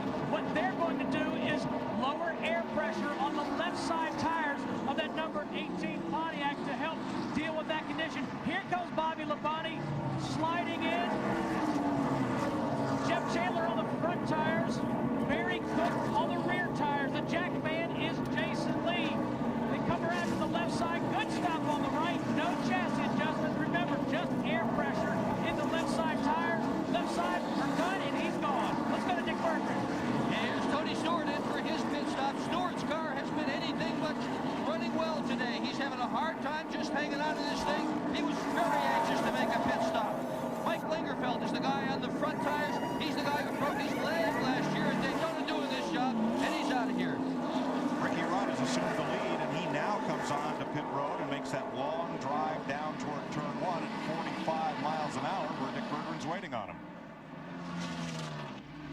And Ricky Rudd on his way down pit road. He had an electrical problem yesterday. They just basically have turned off his helmet air conditioning system to resolve that problem. Rudd comes sliding to a stop. Nice stop right on the marks. Crew now going to work on that race car. He is not running as well right now as he had been yesterday. They're going to try to adjust that car a tad for it. Good stop so far, changing the cam. Ricky Rudd, last man to finish. Rear tire changer, there he goes. During this sequence of green flag pit stops, Michael Waltrip, Bobby Labonte, and Ricky Rudd each led this race. And a lap ago, Kurt Busch bounced off the wall between turns 1 and 2. I just got to tell you, the whole right side of his car is banged in. For the lead now, we're back to Steve Park and Jeff Gordon fighting for the lead. And I think Park wore his tires out a little quicker than Gordon did, and Gordon was able to get by him. But I think on fresh tires, that Steve's got a faster car. For Gordon, the 24 car, he got trapped behind. Brett Bodine in the 11 car allowed Steve Park to keep that lead. Now he's going to pull it to the bottom through 3 and 4. Kurt Busch is on pit road. You can see the right side is pancaked. Pancaked? Yep, pancaked it against that wall. He pancaked it. That's another technical term. Yeah. Dick? Now Kurt Busch comes to a stop. The nose of the car is also damaged. That happened yesterday very early on in the race when he had contact with Michael Waltrip. This will be a long stop because in addition to changing the tires, they are trying to pull the sheet metal out from the car. Finally, the right sides are done. No jack on the left side. Gets slow on the jack coming around. This is going to be a long stop. It will hurt him tremendously in terms of track position. Kurt Busch gone. That's Darrell has pancake there. He's flat as on. I thought maybe it was early morning start and they're still eating their breakfast or something. Oh, look at that. Yeah, that was when Ron Hornaday kept Jeff Gordon way out to the outside. Yeah, look at Gordon. He's all the way out against the wall, and Hornaday ain't giving him any room to get over. Well, there were already cars on pit road. Hornaday might have feared one of them pull out, so he was as far to the right as possible. I think he was just trying to add a degree of difficulty to Jeff Gordon's pit stop myself. And he did. All right, we've cycled through green flag pit stops, and now Steve Park and Jeff Gordon are the front runners, with Michael Waltrip, Bobby Labonte, and Ricky Craven 1 through 5, just about where we were before green flag pit stops. We'll be right back.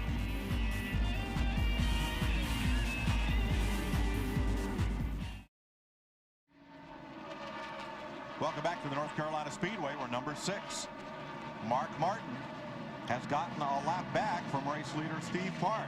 He fought hard to do it. He did. That's something you won't see at Rockingham. As we know, this used to be called Markingham. Yes. And to see him going a lap down here before lap 150, you know, you saw him get real loose off turn 2 right there. But he's driving the wheels off that thing, just trying to survive. Stay on the lead lap, hoping a caution comes. One thing about Mark Martin, he's going to run the bottom of this racetrack. He'll be the last guy to move up off the bottom. Even if it got oil on the bottom, he's going to try to run the bottom. And today, that just may not be the way to go early on.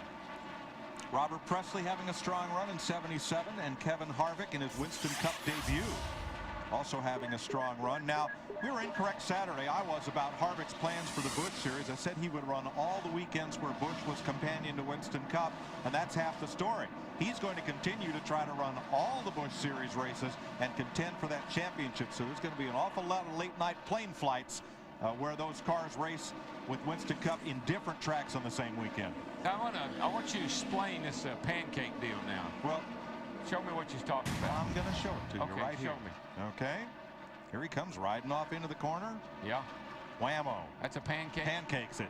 Racetrack just wasn't wide enough. No, that's all. You sure it wasn't a waffle? Wall got in his way. No, the wheel is a waffle. Oh, there's the waffle. Dick? Well, this is your waffle wheel right here that came off the right side of Kurt Busch's car. Look at this. This is wall that he has got stuck between the wheel and the tire itself. The actual rim itself is bent down in. It's amazing this thing held air long enough for him to get back in the pits. All right, one thing I want to explain right here that we can talk about right here. You see 2 valve stems on this. Why has it got 2 valve stems? This one is what the outer air pressure is. And we talk about at speedways, these tires have a tire within a tire, the inner liner. That's what that pressure is put in with. And it's just if you have a tire go down, you've got a little extra insurance there with the inner liner. It's just one of the safety devices Goodyear uses, Matt Yoakum.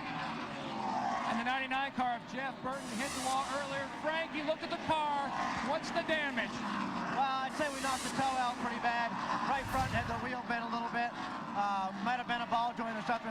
We're trying to wait it out for a caution here if we can, you know, to fix the toe, see if we can get back into it. I mean, our day's over to try to win this thing for sure. The Sitco Super Guy teams are working hard, but just get in a little bit there. Jeff thinks he might have got in a little bit of oil. The tire was a little bit soft. Hadn't lost all the tire pressure, but really not sure what happened. Tough break for the Fall 99 winner, Steve Burns. Hey, Matt, this is the right front tire that just came off of Steve Park's car. After every stop, these guys swung over these tires and they checked 3 things: tire pressure, tire temperature, and tread depth. Now, across this tire are these numbers: 2 1/4, 2 5/8, 3, 3, and 3, and that's where they've measured the tread depth. So, Larry McReynolds, you have some more explaining to do. Well, again, they'll check this on all 4 tires that come off the car, and these are check codes. Of course, these are slick tires, and they have this little hole. You can see what the tire is when it's new, and this will give them information about today, but it's also information they'll use for the future. You can't adjust the camber, how much the front tires is leaned in, and that tells you a lot about that, but it'll tell you which tire you're wearing out the most. If you're wearing out the right front, that means the car is too tight, the front end's not turning. You wear out the right rear, that means the car's loose, and the rear end's coming around on it. So there's a lot of information you can get from that that'll help you today make adjustments, but also for the future. Like next week, where they'll run this same tire at Las Vegas. Folks, we're going to give you a chance to hear the sounds of Rockingham, a little different than what we heard at Daytona 1 week ago. We'll let the pictures tell the story, and you can crank your surround sound up.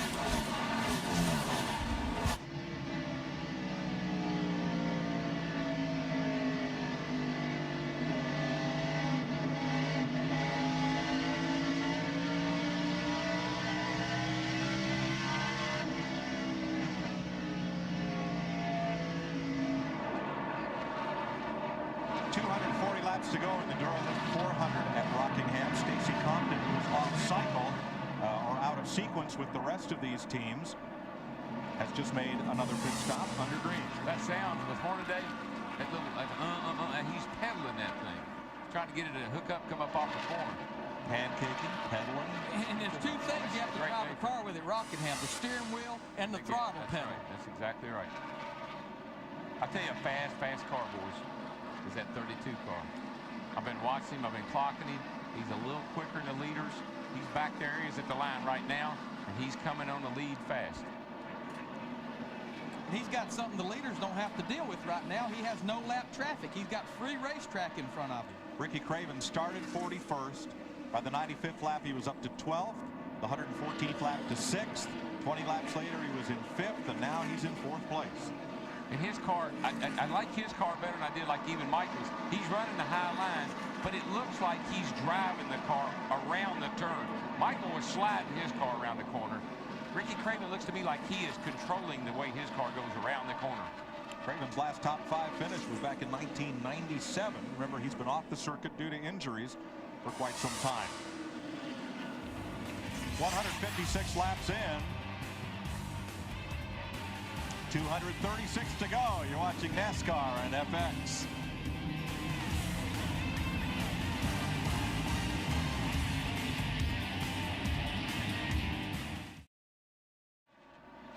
Welcome back to NASCAR on FX. Jeff Gordon and Steve Park have been battling back and forth for the lead while trying to lap past Mike Skinner now. And Skinner is working hard to stay on the lead lap. Let's show you how the lead changed hands. Well, pretty obvious. One's high and one's low. and Jeff was really low. He had the left side tires down below the line, and that's a fast place to be if the car will handle down there.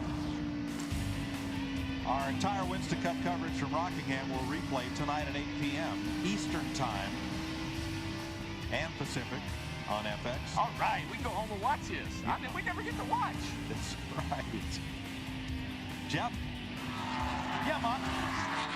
Yeah, Mike, a little while earlier, you guys were talking about the tires and the guys taking the temperatures and the tread depth. If you notice down here in the 88 car, Brad Parrott and his crew are already transferring the information into the computer. We've actually reached the computer age to where these guys are not just using notepads or charts, but transferring everything into a computer as the race progresses. Todd Parrott has already been talking to Brad Parrott about some of the problems that the 88 cars having today. Car not turning in the middle of the corner. They're looking at mixing matches and combinations here to get the car back where it can run on the bottom. Matt? Michael Waltrip in the 15 car started the fade. They didn't make any changes on that last pit stop. Michael just not liking this set of tires versus the previous set. But the biggest thing, Scott Eagleson told me Michael lost his rhythm. So Scott tried to calm him down, just told him get back into your rhythm and you'll be all right. Also, Bobby Labonte has passed Steve Park. That's for second place. One of the things that used to aggravate me the most is when that spotter would say, all right, get back in your rhythm now, get back in your rhythm. There'd be cars everywhere, and you're trying to pass people, and you can't just drive the same line all the time. But I know what he's talking about, because let me tell you why, Mike. When you get up high, up there against that wall like that, it takes total focus and concentration. And as you go along, you get a little tireder. In other words, you wear down a little bit, and you can't concentrate quite as well. And that high line gets a little treacherous. We haven't run that long, but I tell you, it's a delicate line that you run when you're up high like that. Delicate. Drivers are very delicate people. You know, I heard them say they didn't make any changes on Michael's car. Another thing could be happening. Now we've run about 100 or so laps on this racetrack. This racetrack is changing. More rubber's getting laid down. It's getting slicker and greasier. So even though you don't make changes, the car will change. This is where a good combination, good adjustments, keeping up with the racetrack, we call it, that's the car that'll go to victory lane. Yeah, and the good thing about it, Larry, and I love to hear you say that, you got to be tightening up all the time. Here's the pass for second place. And again, Steve Park up high. Bobby Labonte goes downstairs. And the downstairs, the lower groove, later on in this race, you see a lot of cars go back down there and start running that as they get their cars adjusted so they can. But Larry, you're right about it. You got to always be thinking about tightening up. Track gets slicker. Kenny Wallace is back in the race. Remember, this is the first lap that he has completed. Oh, Hot Rod don't look too bad. Nope. Now again, this was a car that was damaged on the lap 1 crash yesterday, but Wallace's team gathered last night, figured there'd be a lot of cautions in this race, and if they can maintain a minimum speed, they can move up, pick up enough points that'll hopefully put them in good stead once this year's championship points begin being used if they need a provisional spot. You never know at the end of the year what doing that will do for you. It could 2 or 3 spots here could make a huge difference in where you finish at the end of the year. So even though it's a long way off, like Larry said, got to think big picture. Well, here's a car that's on the move, that 10 car, Johnny Benson. He just passed Ricky Rudd for 7th. He's been working that bottom, and Rudd's like he's up in the high groove, and his car's not biting up there. He's lost 2 positions just in the last 2 or 3 laps. That's what's wrong with Michael's car, too. It's just not got that bite in it that it had early on.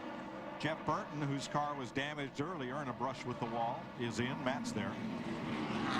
A tough start to the season for Jeff Burton. They've raised the hood. They're going to check the toe. Frank Stoddard said earlier they feel like the car has messed up the toe when he hit the wall.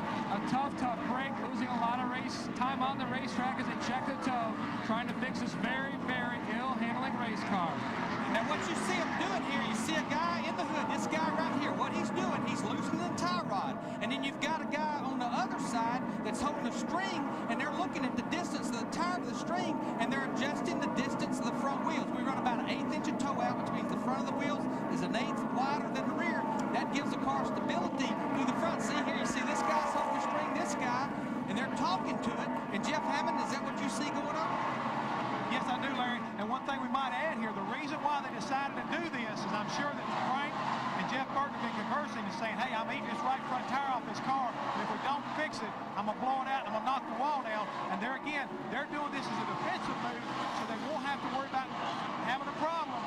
They could possibly lose some points here today.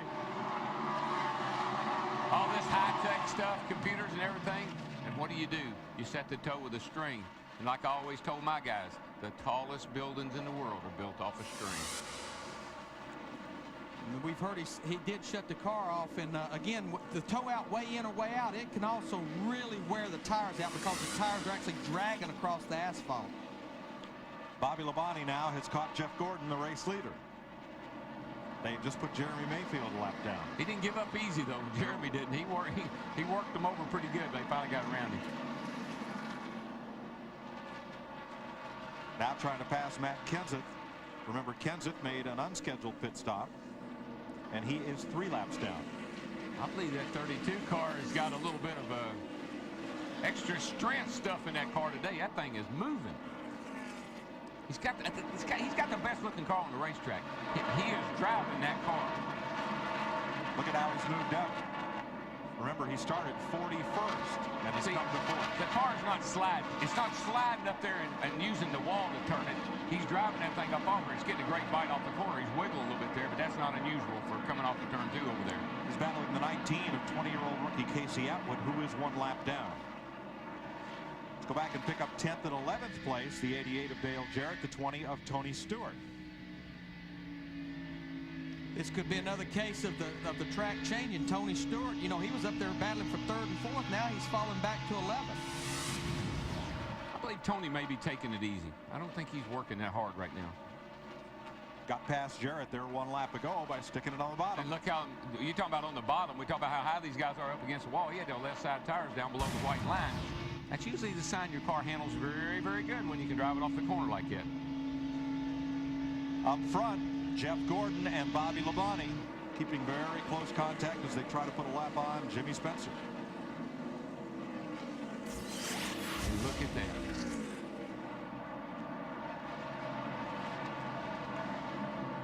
Now Spencer is 2 laps down. Remember, he was involved in that first lap crash. See the momentum you get, how much more straightaway speed you've got using that high line. You can really get a lot of momentum when you come off the corner, where down low you have the car a little bit more bogged down. The car loses more RPMs on the bottom, and you keep that RPM range up when you're up the top of the racetrack. Here's a good example right here. Watch these 3 cars. Now Bobby's got his line taken away a little bit, but he out accelerates Gordon off the corner.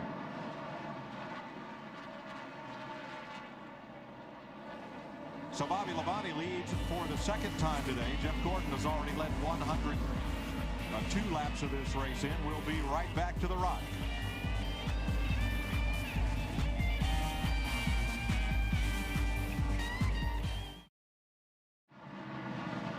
Welcome back to Rockingham, where Bobby Labonte leads Jeff Gordon and Steve Park.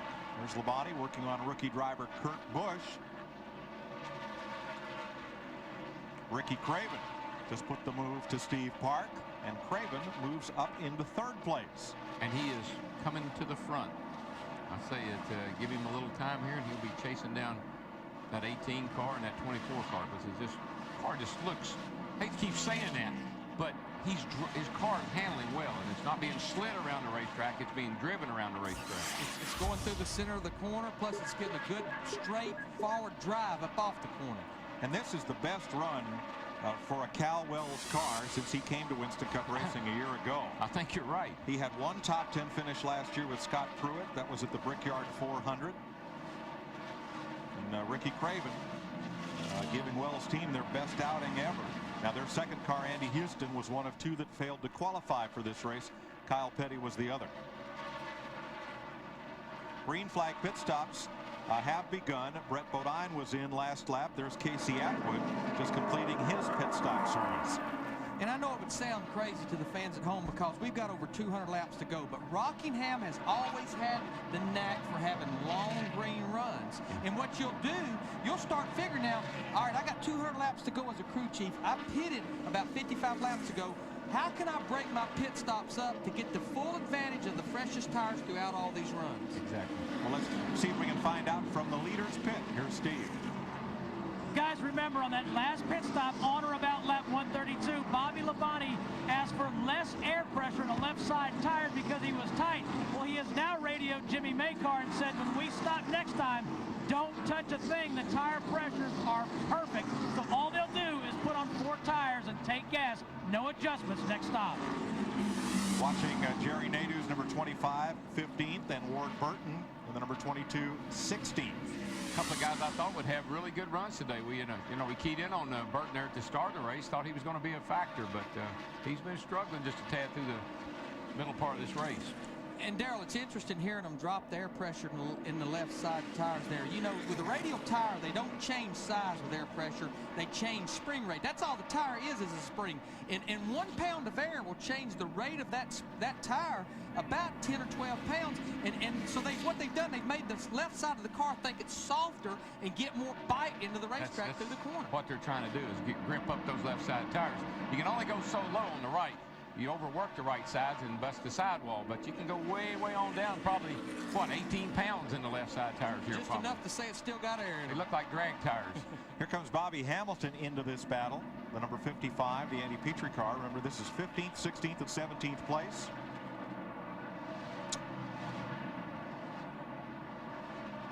And the thing I noticed in Parks earlier when we were looking at Parks tires that he took off after his first stop, even though he was needing tires, they were not worn out. There was still 3/30 seconds of rubber left on those tires after about 80 or 90 laps. Yeah, they do not wear out, but this racetrack, I've always described it's like running on 80 grit sandpaper. It just wears the grip of the tire out. It's not like it wears the rubber out. It loses grip.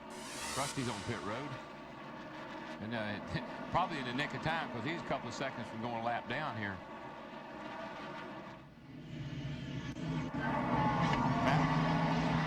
The two-car Rusty Wallace on pit road. He was complaining earlier that his car was very, very loose. They made a lot of adjustments on the previous stop. He did like the car, but they are still making a lot of adjustments. 4 tires for Rusty Wallace. He put the second can up, and he's now finally down and away. 17 seconds. Jason Leffler was also in on that lap. These are scheduled green flag pit stops. Here's the 33 of Joe Nemechek coming to the pit lane as Wallace exits down this long pit road. Elliott Sadler's had a strong run here today in that 21, the Wood Brothers car, battling Robert Presley there and Robbie Gordon. Sadler's up to 11th place. Now he and that yellow car of Presley are both on the lead lap. They are, and you know, there's something you might want to make a correlation here. The 32 car, Mike Bean works on the 32 car. He was the crew chief on the 21 car some of last year and has worked with that team very closely. Both cars are running exceptionally well. Probably using the same setup would be one of my guesses. I would say, and you know, Mike Beam has been around. He was Bill Elliott's crew chief. He's been around since Bill was a kid. I mean, he's been around forever. Got a pretty quick stop on here for a guy that we anticipated. I think he run out of chewing gum way too early. Now, a lot of times the reason cars that's almost going to lap down will pit first, what their hopes is to get advantage of those fresh tires, yard themselves on the leaders, and a caution come out and keep them on the lead lap. Rick Mast, Robbie Gordon, John Andretti, Kevin Harvick also in, along with Jeremy Mayfield, now Bobby Hamilton, Todd Bodine, Huck Strickland, and Ron Hornaday. These are all scheduled stops.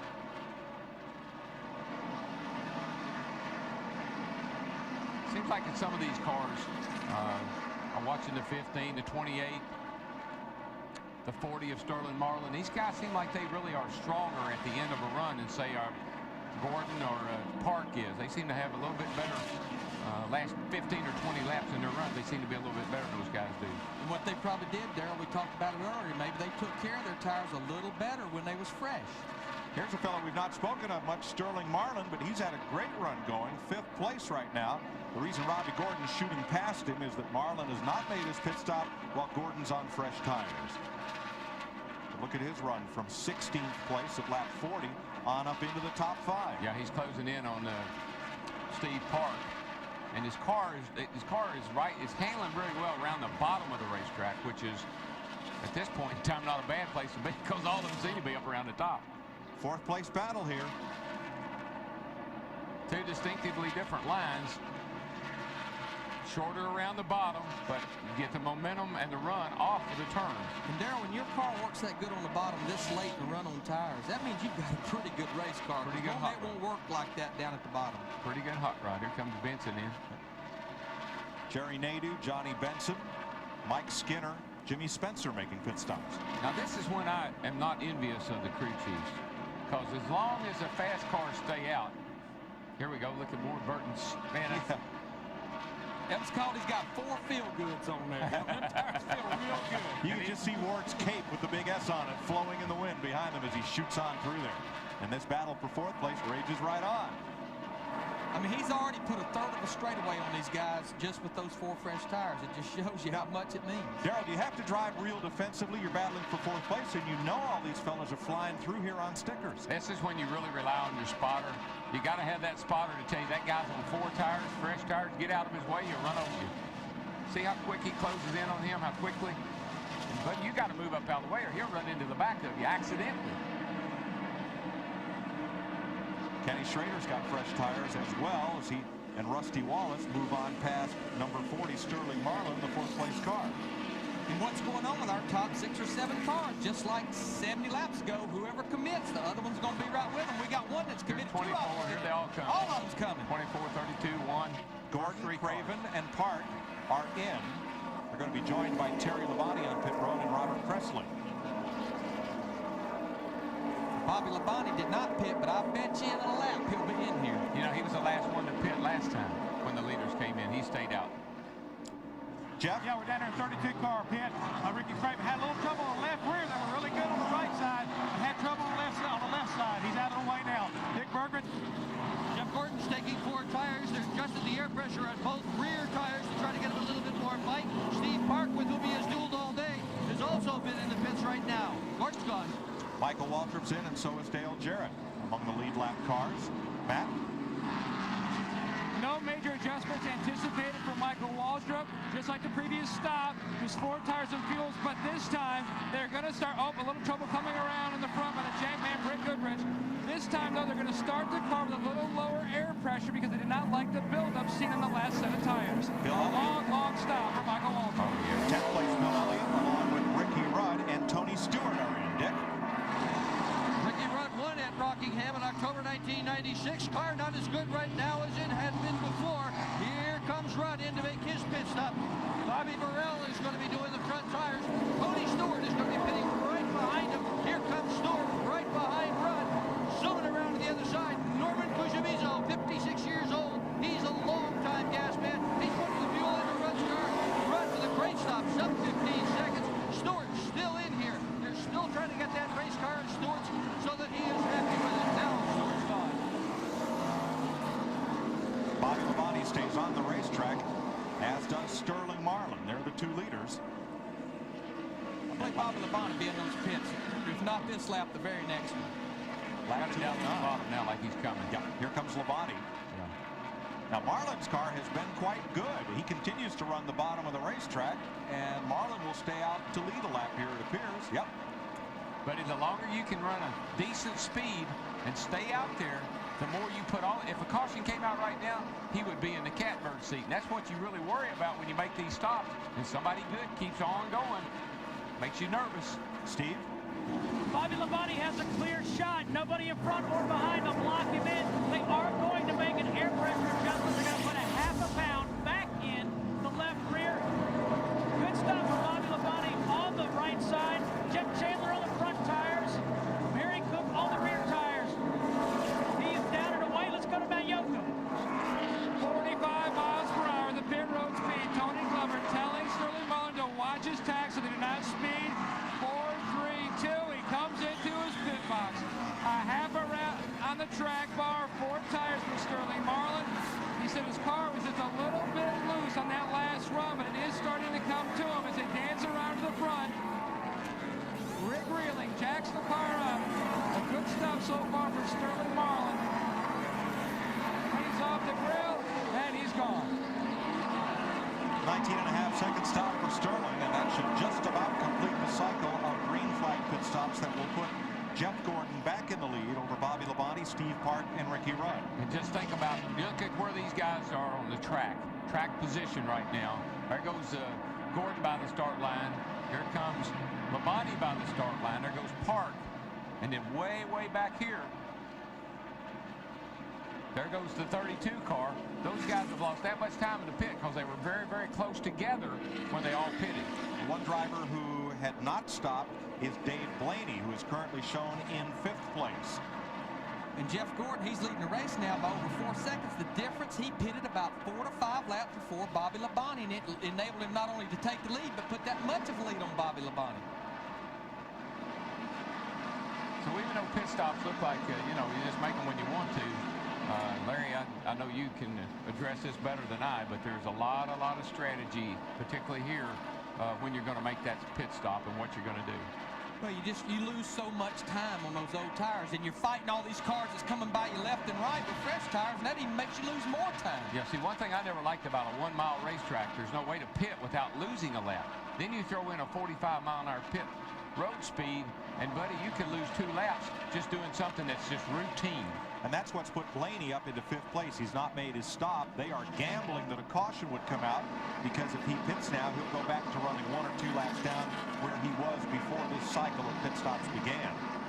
And sometimes if you've got a car that's kind of borderline, that's maybe not bad strategy. And here's Ricky Craven. He's in 7th position right now, which would actually, when Blaney pits, he'll be in 6th. So again, not a very good pit stop, put him back a few positions.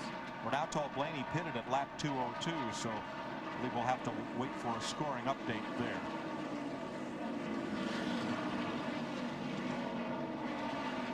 The more the cars come in and make adjustments, the more they'll start to run back down around the bottom of the racetrack. 177 laps to go. We've completed the 2nd round of green flag pit stops. Jeff Gordon is our race leader. Bobby Labonte's in 2nd, Steve Park, Ricky Rudd, and Johnny Benson.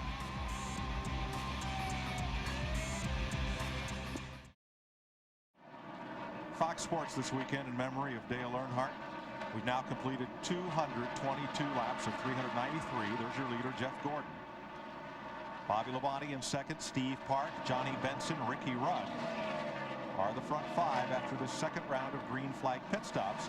And here is Dave Blaney, number 93, being passed by Ricky Craven. This is for 6th place. Blaney did make a pit stop at lap 202, and our serial scoring shows that Blaney started 16th, but he has been sniffing right around the top 10 all day. So he was not a lapped car. He is on the lead lap, and right now is in 7th place. But what catapulted him a little up from where he had been running, he pitted on 202. None of the other leaders pitted to 205. He had those 3 extra fresh laps on fresh tires. Exactly. So quite a strong Blaney, who with Ricky Craven and is in the top 10, along with now Ward Burton in 8th place, Tony Stewart and Dale Jarrett round out the top 10, as you see on our scoring ticker across the top of your screen.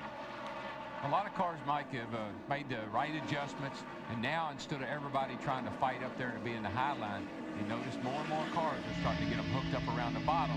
That's air pressure wedge and the track change. Nobody wants to run high. Scares you to death to be up there. It's fun, but you know you can get in a fence real easy. Looking at 5th place Ricky Rudd and the line that he is using at this stage of the race. He's easing himself down. He's weaning himself out of the high line. He's in about the middle now. And up to 4th place Johnny Benson. Benson started 8th today, ran back at 13th just prior to pit stops, and now he's up to 4th. Yeah, he's been holding his own pretty well. He's been up and back. Steve? Mike, earlier today we heard Matt Yoakum talk about certain cars being set up for the long run. That's exactly what crew chief James Ince has done for Johnny Benson. After about 40 laps, the car really starts to hook up to the racetrack. And Darrell, by the way, you drivers amaze me. After the race today, Johnny Benson and Ken Schrader are going to Wyoming to go snowmobiling. All right. Let's go. Poor crews have got to hurry up and get the cars ready to go to Las Vegas. Remember I told you about getting the oil changed in my Learjet today. Yeah. So now let's move ahead to Steve Park. He's a straightaway ahead of Benson there in 3rd place. But Darrell, after bouncing around here for 400 miles, these guys are going to go bounce around across Wyoming on snowmobiles. You know, that's not just sitting there riding. No, you got to get. That's work. You know, you're all wired up after a race. I mean, guys are real uptight, and it's just a good way to relax and do something. It's kind of like a busman's holiday. Just do something different. Still pertains to driving something fast, but it's just a different kind of sport, I guess. That's great fun. It can be a lot of fun. Well, there's not much of that in Tennessee. I wouldn't go. No. I got a good snowmobile franchise in Tennessee. Don't do too good. Jeff Gordon pulling down on Kenny Schrader now.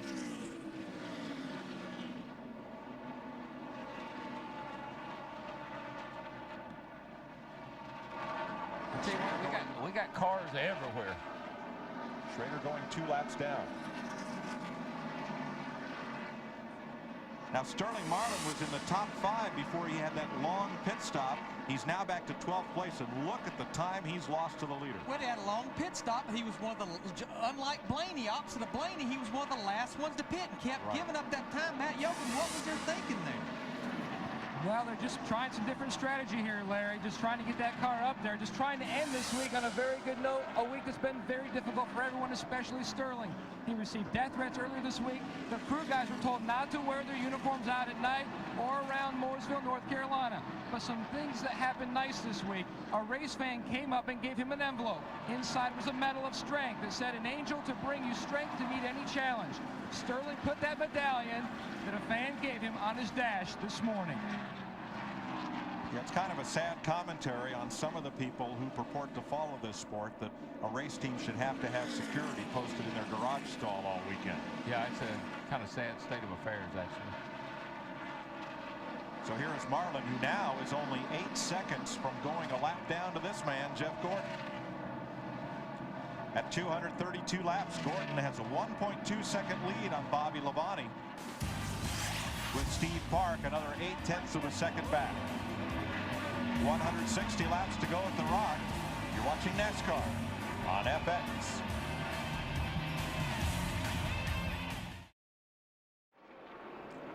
The flag's at half-mast here at Rockingham, honoring Dale Earnhardt. We just weren't meant to race yesterday. 39 of those 51 laps yesterday under caution, and as soon as NASCAR President Mike Heldon pulled the plug and called the race, the rain stopped.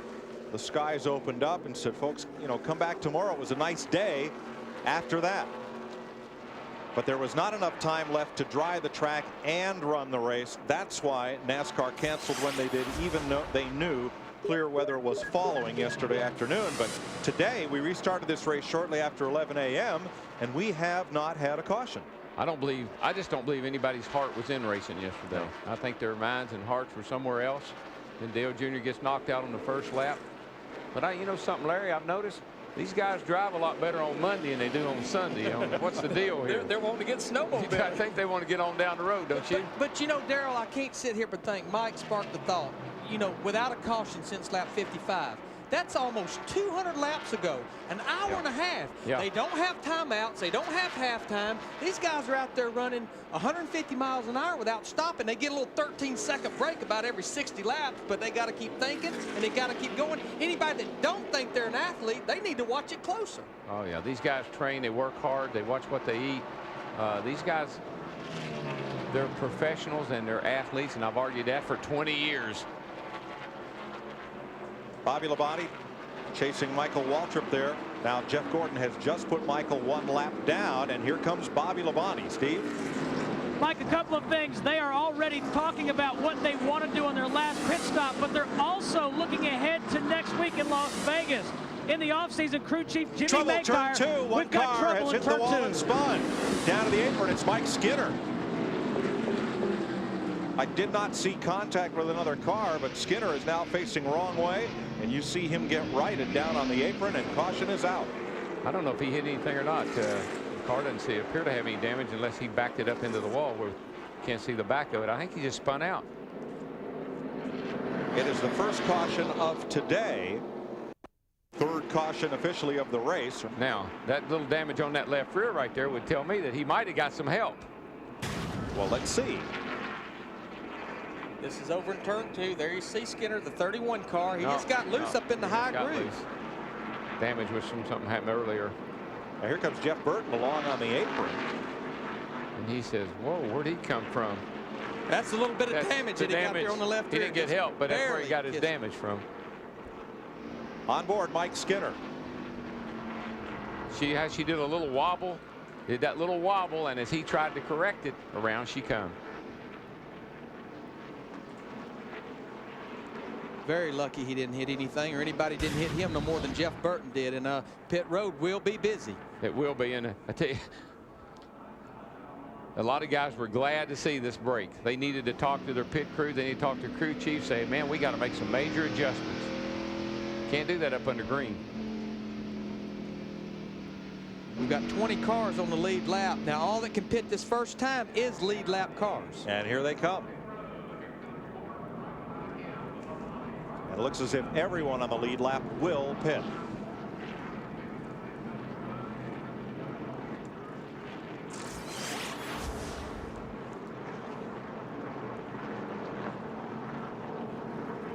Long way around for pole sitter Jeff Gordon to that final pit stall.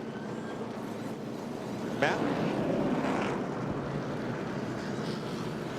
And now the 40 car on pit road, 4 tires.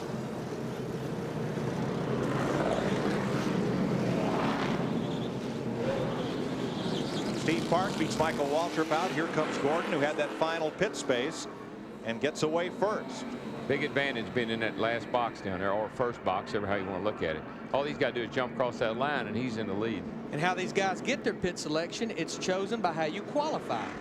So you always pick that first spot. You only have to move a little bit to beat your competitors across the line. And there's never anybody parked in front of you. Exactly. Never a reason to get blocked in. Here's the extension of pit road recently around turns 1 and 2 to prevent half this field having to pit on the backstretch. And there you see where they exit at turn 2. That's they have to maintain that pit road speed of 45 miles an hour there. Here's Michael Waltrip that just had went a lap down. Yeah, tough break. He got lapped just prior to the caution flag. Matt? Mike, a lot of debate on what to do to this car on this caution. They were thinking about some major adjustments. They are going to use the wedge wrench, but also taking a pound out of the right rear of 4 tire stop for Michael Waltrip. A tough break. He did go that lap down. Tires going on the left side of the 15 car. 36 car down and away. Michael's Jeff Gordon led the charge off pit road, but Mark Martin is picked up as the leader. Dick? Mike, part of the reason that he did was you were absolutely correct. No one can block him in because of his pit stall. The rest of it is these guys have cracked off incredible pit stops all day long. That one was sub 15 seconds. They changed the track bar. They changed the weight adjustment on the car. 4 tires, gas, all in less than 15 seconds. To Steve Burns. Dick, Bobby Labonte pitted on lap 211, and they put a half a pound of air in the left rear tire. Well, here on 244, they took that back out. And just to cap the story we started, in the offseason, Jimmy Makar hired 2 truck drivers to help get this team ready for Las Vegas or incidents like this. Mark Martin has now surrendered the lead and come on to pit road to get his 4 tires. He'll get 5 points for leading that lap, and we'll be right back with more NASCAR on FX.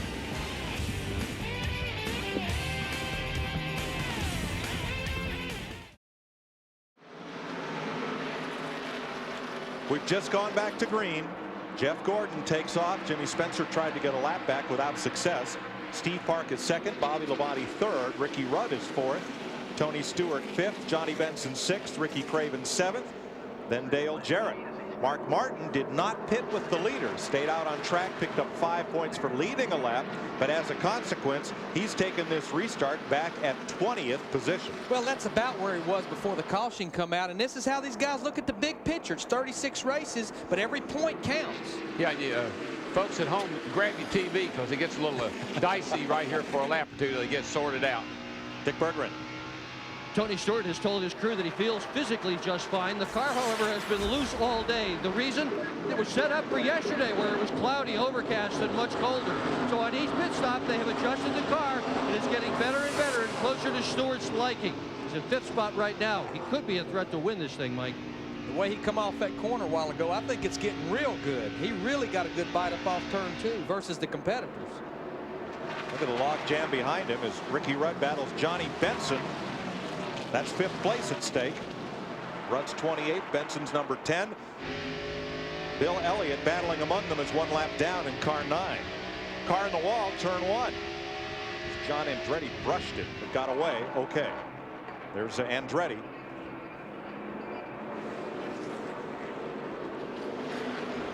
He was actually still on the lead lap. Of course, now he's shown in 20th. Yeah, there's the evidence of Andretti's dodge. Look at the upper right corner of your screen. There's Andretti going off into turn 1, just there in that marbles and just runs out of racetrack, Darrell. Yeah, they've been a lot of cars were running up there earlier. I think it's they've moved down a little bit, and it's caused the top of the track to be dirty with the sand and the rubber and the grit and everything. But I'll be with y'all in a little bit here as soon as they get sorted out. I got to keep my eye on these guys. There are a lot of drivers that wish this track was a lane or two wider than it is about this stage in the race. There's Dale Jarrett right in the pack, battling hard against Ricky Craven. 7th place, Jeff. Yeah, Mike. 88 car pit when Dale Jarrett came in. His car was just a little bit on the tight side still. And Steve Allen, the gas man, took one round out of the left rear. They said if they get the car where it can free up a little bit more, then it felt like Dale could try to make a way up through the pack and be a force to contend with before the end of the day. Now, Bill Davis's 2 Dodges are right in that battle. There's Dave Blaney, 93, and Ward Burton, 22. That's 9th and 10th. They're back in this race now with that caution, bunching them back up. And another Dodge, Sterling Marlin, is right there with them.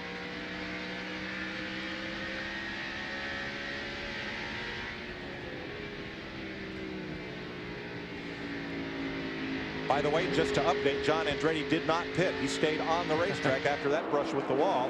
And look at this pack fighting for 6th place on back. Well, that 32 car is really, he's put some moves on a lot of people. And I think there's something wrong with Ricky Rudd's car. He's going to get run over.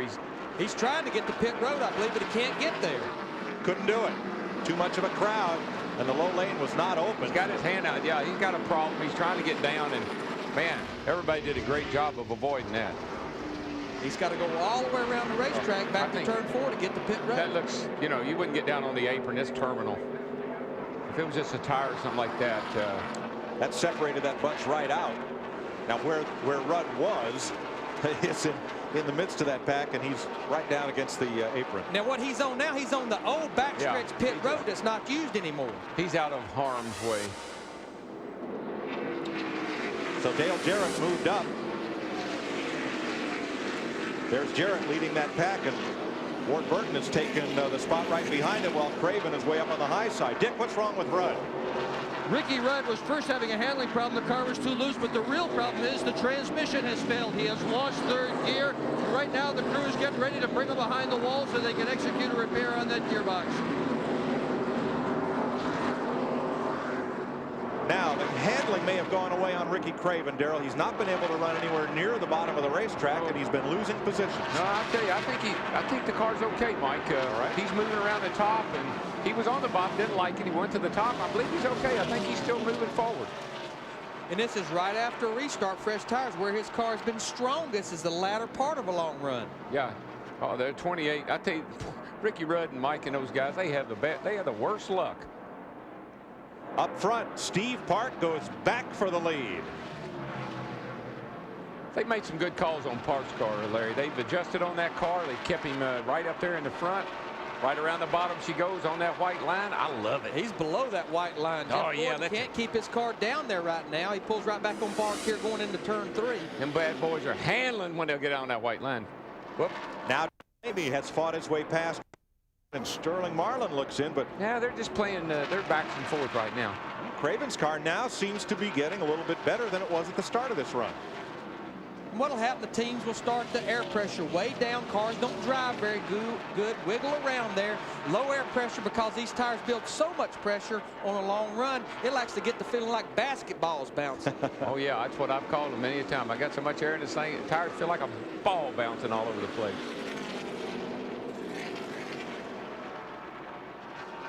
Sterling Marlin's right there. So's Robert Presley in that 77 part of that group. You know, I just noticed that 77 car is in the hunt.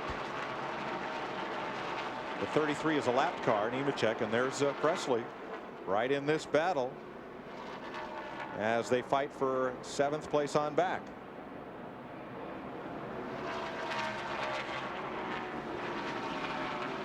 It's about the best race on the speedway right now. These guys right here are jockeying around trying to see who wants to lead and who wants to follow. I believe if there was a guy on the racetrack that was looking for a caution, it was that 22 car of Ward Burton, because again he showed so strong yesterday, had to start at the back, and now he's done moved his way back up to 7th position. And we haven't talked a lot about the Dodges this week like we did last week, but the Dodges, this is their first downforce race of the year, so I'm sure they're probably still learning a lot. Dave Sterling Marlin, both in Dodges. And the end of straightaway speed on Marlin a little higher that time. Normally that means he drove it in a little deeper. But Blaney was getting off. Blaney was really getting off the corner good. Now here they go down the straightaway. This is our Fox Tracks, folks. It's a way of pinpointing of cars we can talk about rather than telestrate them. And we can provide you with different information there at the top of the screen about those cars that we're pinpointing. Yeah, Blaney's a little faster. Jeff? Yeah, Mike, and I think Larry and Darrell can echo this situation right here with the 32 car. The car is going through that transition deal. It starts out a little bit tight, and all of a sudden it goes actually neutral, and the car ends up a little bit loose. So therefore, the guys are really having a hard time to fine-tune the car in. But they say Ricky's absolutely happy with what the car is doing. If it would just be a little bit more consistent, a little bit quicker at the start of the run.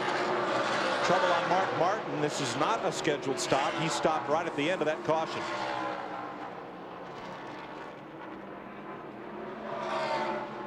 I think Larry might have felt a vibration or something as they've changed all 4 tires very prematurely. Yeah, he's probably been. Look at this battle right here. These guys, this is like 7th, 8th, 9th, 10th, 11th. I mean, these guys are racing like there's 5 laps to go. They came off of turn 2, the last lap off of here, side by side. Craven's real good. He jumps up on the outside.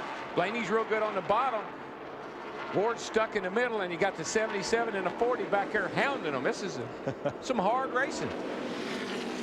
Yeah, back to the tire situation, Mark Martin. Normally, that short after a pit stop, if he complains about a vibration, the only way you think you can get it is go ahead and change all 4. This is a great race here. This group of cars right here they're fun to watch. This is one of the great things about this track. Everybody goes into the corner in line, and then they all scatter and take a different path. 12 cars coming down pit road slowly. Burton on the bottom, everybody else up high this time through turns 3 and 4. Me. One corner, you got 5 of them on the top side, 1 of them on the bottom side. Next corner, they're all at the bottom. Well, that's the driver's discretion. He said, oh, that didn't work too good. I think I'll try it. Well, that didn't work too good. Jeff, what's wrong with Mayfield? They're acting like right now they may have a broken rear end. They're trying to check right now to see what the ratchet's doing. They're looking at the car, jacking up, working it back and forth on the left rear. They're not really too sure. Dick Berggren? It's going to be a long time for Ricky Rudd. This piece sticks right out of the rear end gear itself. It's supposed to be solid. That has broken as a result of its failure. The drive shaft dropped down, banged against the car. They're having to change the drive shaft, the rear end gear as well. This will be an extensive pit stop. To Steve Burns. Dick with Paul Andrews, crew chief for Steve Park. Tell us about your strategy as we near the closing laps of the race, the end of the race, Paul. Well, luckily it kind of fell right into our place. We just kind of cut the race in half from this point on, and that's about when we're going to pit. The car's pretty good. We were struggling a little bit at the midpoint of the race. We made some adjustments the last stop and made it a lot better. We're in good shape right now. Another car that's flying is that 10 of Johnny Benson. He's pulled right up on Bobby Labonte. That's for 3rd place. The other car in the picture, Mark Martin, is laps down, but is on new tires and made right past them. There you see on our Fox Tracks, Benson's speed through different parts of this track. And he had Labonte, but you see Labonte's got more straightaway speed coming off the top lane off the corner. And now Mark's going to get right in the middle of this. Yeah, we got Mark just came out of the pit. I guess he put tires on, so he's got a little advantage on that. He's kind of squirted right through the middle of them. You know, Darrell, what I like about the Fox track, it keeps you and me from drawing circles in midair with a telescope. Around cars that aren't there anymore, yeah. Right. You see the Mark Martin's in 25th place, a couple of laps back. Now here's the Dave Blaney, Ricky Craven battle along with 77 Robert Presley. You know, it's been a cars. Jeff Burton hit the wall early. Kurt Busch clipped the wall. Mark Martin unscheduled pit stop, and Matt Kenseth as well. Jeff, what Jeremy Mayfield still. Jeff. Yeah, Mike, what they did, they found out, they believe they've got a broken axle. They're trying to get the left side axle out. It will not come out.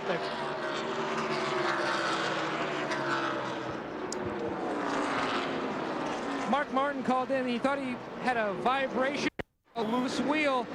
When they brought the car in, every time they checked the pressures, the tires were not equalized. Now they think he might have had a wheel weight come loose or come off the car, which gave him the vibration, but it has cost him dearly. Now 2 laps down.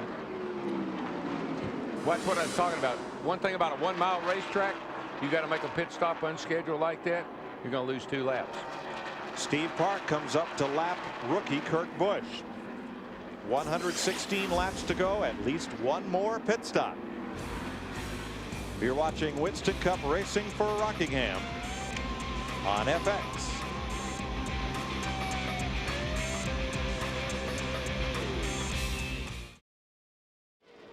Tonight and every weeknight on Fox Sports Net, Totally NASCAR. They'll keep you up to date on everything that happened here today and yesterday and Saturday at Rockingham, and it's every night, Monday through Friday, 6 p.m. Your local.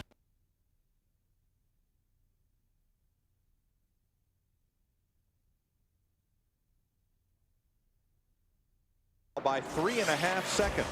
Johnny Benson is third. And there's a whale of a battle here with Ricky Craven battling the 77 of Robert Presley. Sterling Marlin is in there. Ward Burton is part of this one.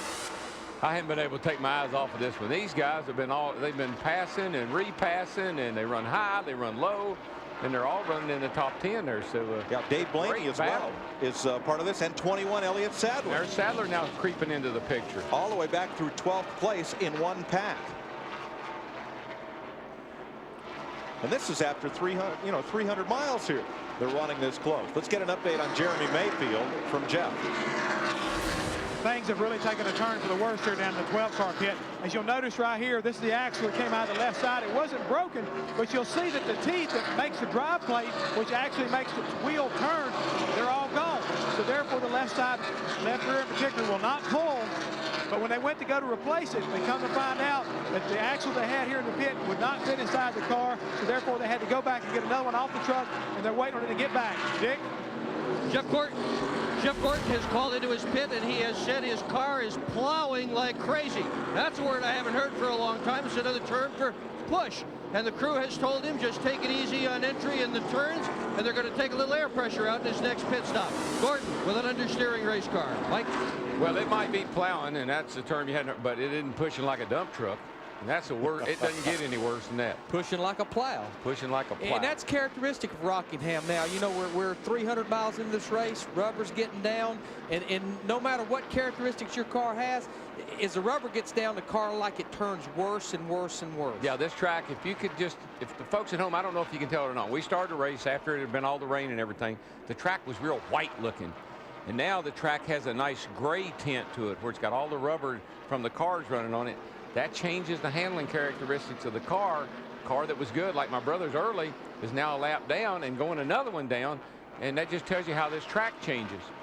Steve Park, meanwhile, is flying in that #1 car. He is. Former runner-up on the NASCAR modified, Featherlight Modified Series, and most popular driver in that series.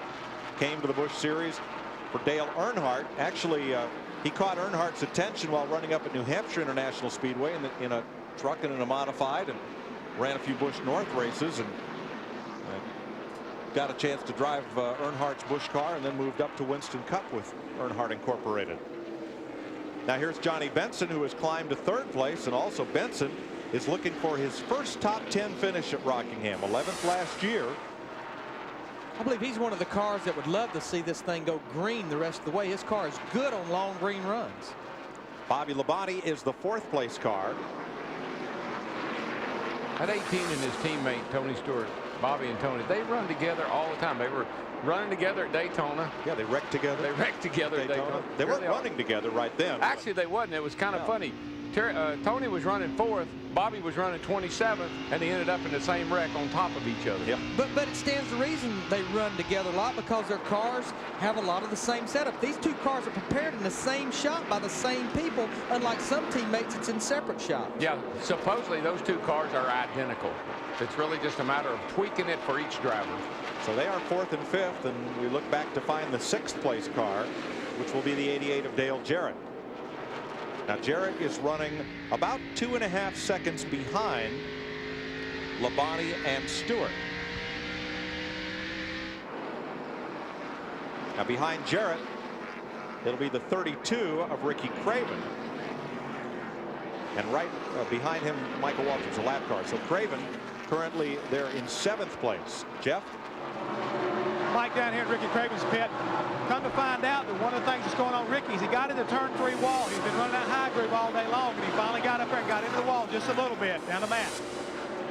Michael Waltrip is 1 lap down back in 19th. I talked to Scott Eagleston, his crew chief. He told me the problem right now, they're all just trying to regroup. They've had a couple of bad pit stops. Keep in mind, this is a freshman pit crew. They've worked together over the winter, but there's nothing like real race competition to gel, and that's what they're trying to do. Right now, also, Michael's just trying to get back his rhythm, Darrell. Michael a lap back. You saw 77 Robert Presley, and here, this battle is for 9th place. 93 Dave Blaney and 40 Sterling Marlin. A couple of dodges. I'd like to pick up just a little bit on Ricky Craven scraping the wall. That'll knock the toe in out a little bit or change where you're located on the steering wheel. The car will track a little differently, and you drivers have got this thing about, I gotta have my hands in a certain spot, and when he has to adjust, he's not as comfortable, can't drive the car quite as good. Ward Burton 22 in 12th place, battling 25 Jerry Nadeau. We also saw 21 Elliott Sadler, who is 11th. This is the 12th place battle. That's a guy we hadn't talked a lot about today, Jerry Nadeau, but he's hanging right in there on the lead lap and up there battling, trying to claw his way toward the top 10. And Burton, did he just brush the wall? Yes, he did. Yes, he did. Right there in the middle of turn 1 and 2. Some days this track just isn't wide enough. Well, it gets slippery, that,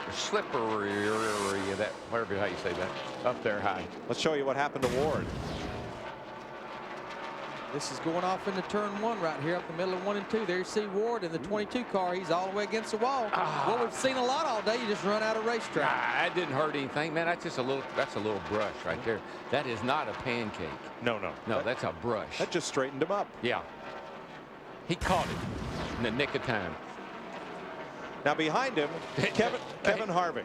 Hey, and notice he ain't around the top no more either. He's I'm going to try it down low a while. What a great run for Kevin Harvick, the Busch Series driver from the West Coast, tapped by Richard Childress. This car would have appeared here in black paint and the number 3 had Dale Earnhardt been with us to drive it. But Kevin Harvick, a lot on his shoulders as he drives this car for Richard Childress's team today. Unique thing about this car, the last time this car was on the racetrack was when Dale Earnhardt, here we got a pass. This is for the third place right here. Bobby Labonte going underneath Johnny Benson in the 10 car. 3 Pontiacs battling, Benson, Labonte, and Stewart. Trouble, turn 1. Stacy Compton, a lot of smoke from his car. Caution is out as he drops down to the track apron. Something let go. That may be the first, well, catastrophic engine failure we've seen anyway. Okay. Jimmy Spencer in that 26 car there, he's going to get his lap back, so he'll be back on the lead lap. Well, he'll be back. Well, he'll be back 3 laps down. He was actually 4 laps down. So I don't know if Brett made it or not. That was pretty close on him. Hopefully he made it, but Park slowed down, let those guys go. There's Compton right in front of the leader. Man, and you're just saying, stay down there, stay down there. Don't get that old guitars and back up the track in front of me. And he did take it to the garage here. Remember, the Dodge engine is untested in Winston Cup competition until we came to Daytona. It's a brand new engine program.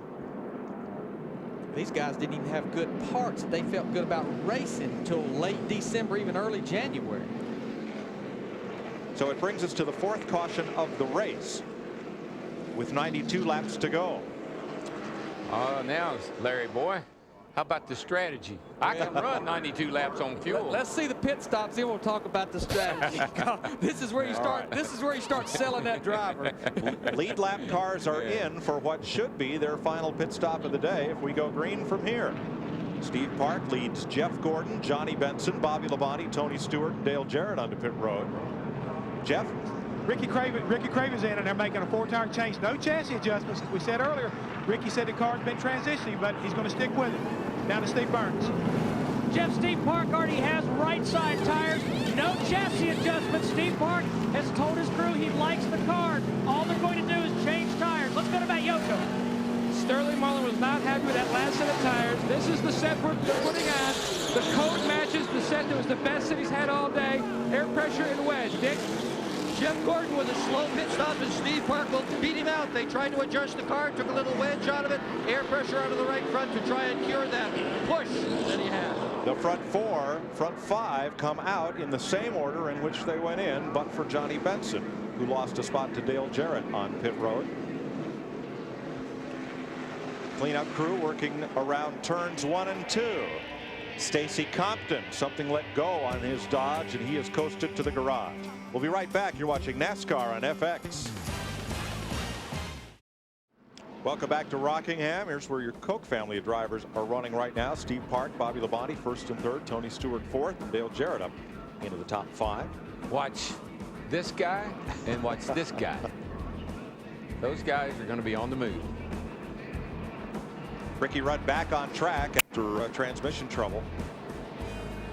And on the pit stop summary, everyone came out where they came in except Johnny Benson, who fell from 3rd to 6th. So your top 5 is Park, Gordon, Labonte, Stewart, and Jarrett. What happened to Johnny Benson, Steve? Guys that just went down to the pits, they didn't have a particular problem. They dropped air pressure in all 4 tires to make this last run here, but again, they didn't have any problem. They just got beat on pit road. Well, you'd think if they let air out of the tires would be easier to lighter and you could put them on quicker.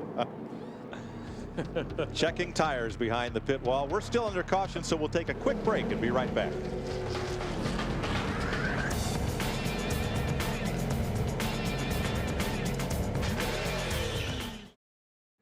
Getting set to go back to green with Steve Park leading Jeff Gordon, Bobby Labonte, and Tony Stewart.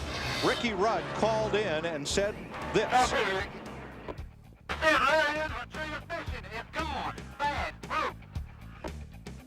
What they found was the rear gear had broken, and when it snapped and locked up, it took the drive shaft universal joints with it.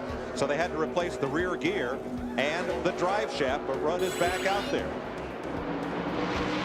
Green flag, and Gordon goes right after the lead. Gordon got a great jump on Steve Park, and it really is paying off. He was able to get by and going into 1.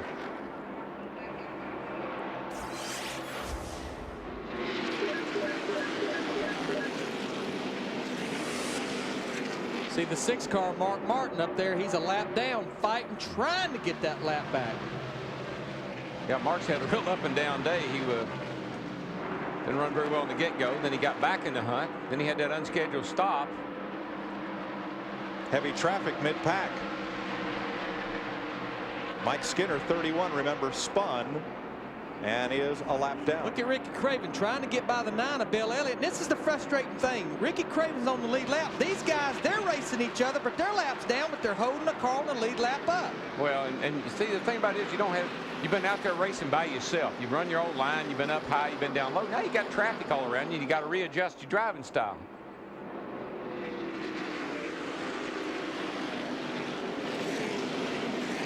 Jeff can update Dale Jarrett's progress. Yeah, Mike, what's going on with Dale Jarrett? I was talking to Todd. They're going to go.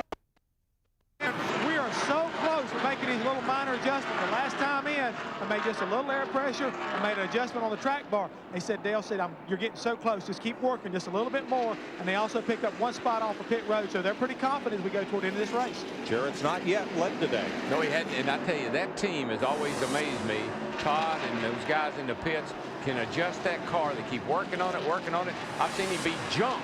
Just go about, almost get a lap down, and then they'll keep working on it and get him right back in the hunt at the end of the day. That's why I'm keeping an eye on him. 10 different leaders, 19 lead changes. Jeff Gordon's now led 154 laps. Steve Park has led 112.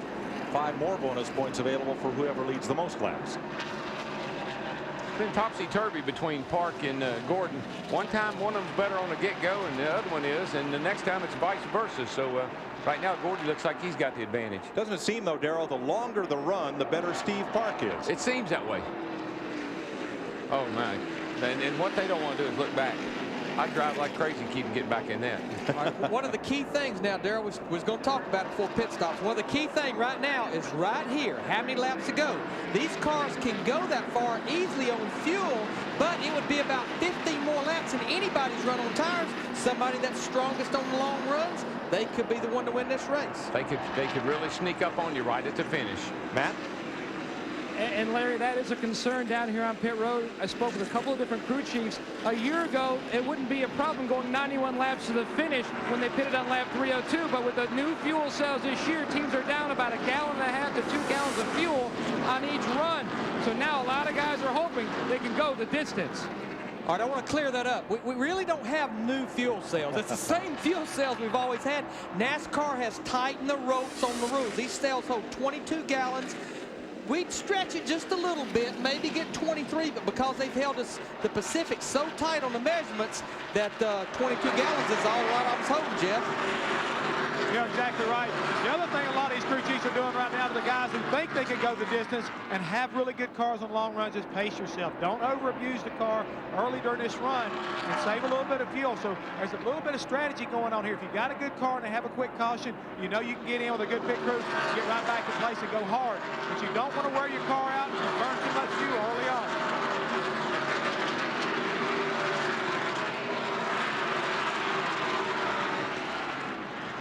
Jeff Gordon and Steve Park, and here Bobby Labonte 2.3 seconds back. His Joe Gibbs Pontiac teammate Tony Stewart in tow, and then Dale Jarrett, Johnny Benson, Ricky Craven, Sterling Marlin, Rusty Wallace, and Robert Presley, the top 10.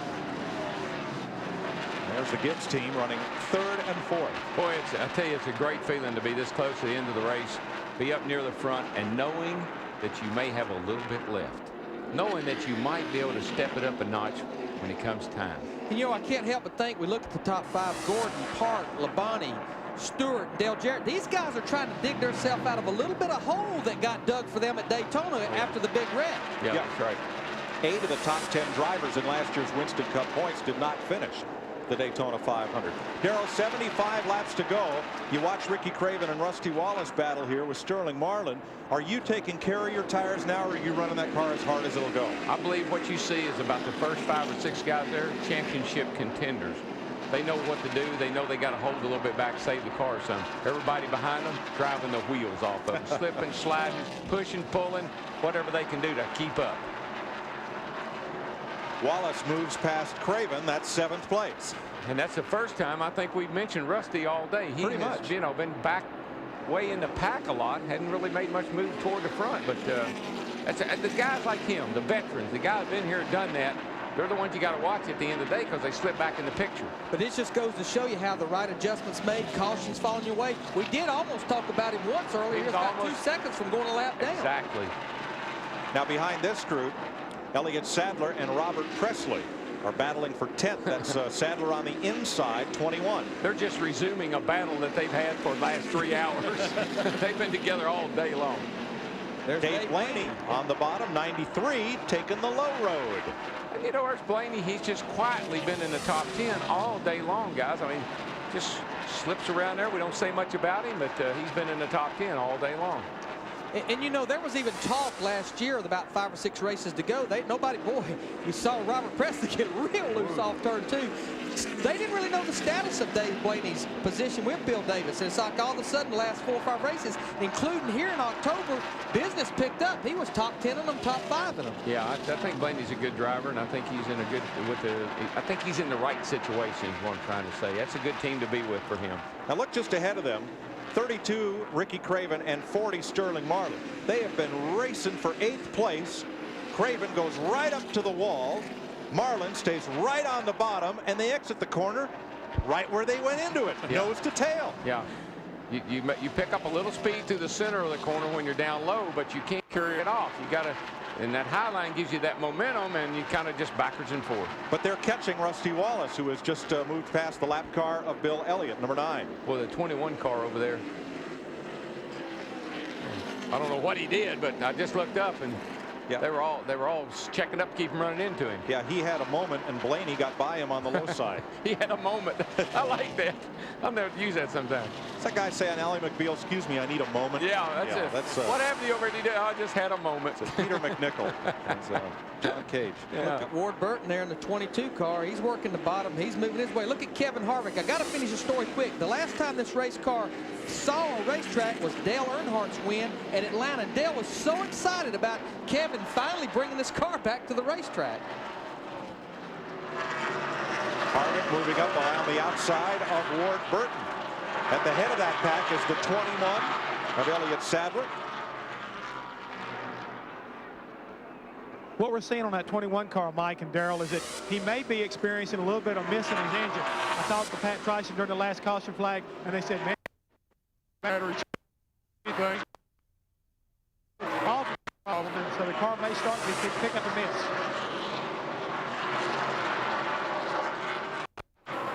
Meanwhile, Dale Jarrett at 5th place continues to hold off Johnny Benson. Benson was ahead of Jarrett before pit stops, actually was up around 3rd place, lost 3 spots in the pits. But here's Benson fighting back. They are catching the orange 20 car of Tony Stewart. Yeah, Dale Jarrett's got a good race car, but he's going to have to really step it up if he's going to get up there after those leaders. Now this group we're watching is 5.5 seconds off the lead. The 24 car and the 1 car, I mean, they're just kind of like in a different time zone right now. These cats back here got good cars, but they're going to have to make something's going to have to happen for them to get up there and challenge. 64 laps to go. Larry, if we stay green, will you stop or will you try to ride it out? I believe with the tire we've got here, the give-up's still been there. In other words, it's been falling off, but maybe not as much as the old tire. We talk about the old tire, new tire. This is a little more conservative tire, a little harder tire. I stay out unless I develop a real bad problem. Man, I'm glad you said that, because I was going to have to jump in there. Think about this, 45-mile-an-hour pit road speed. You can't even, I don't care how much tires are worth. You can't make up that much time. Last time Jeff Gordon sat on the pole here, he won. He is the only driver to win from the pole here in the last 8 years, or last 8 races. Yeah, last 16 races, 8 years. That's the math. Yeah, that's it. One thing I noticed with the 24 car Gordon and the 1 car Park, they're pretty much running each other's tracks right now. They're running low through 1 and 2 right there coming off turn 2. When they get down to the other end, 3 and 4, you'll see them move up the racetrack, but their lines are not really varying. You want to know why? Yes. As a driver, I can tell you, the sun is not shining on turns 1 and 2, but it is setting in the west and starting to heat up the 3rd and 4th turn, so you run a little higher on that end of the speedway. Johnny Benson inside of Tony Stewart. See, I've been paying attention all them years I was driving. It's a battle for 4th. No longer a battle anymore. Johnny Benson takes 4th. The battle is over. Benson is moving. Now Benson's moving right back up. He's within a spot of where he was when they made pit stops under caution.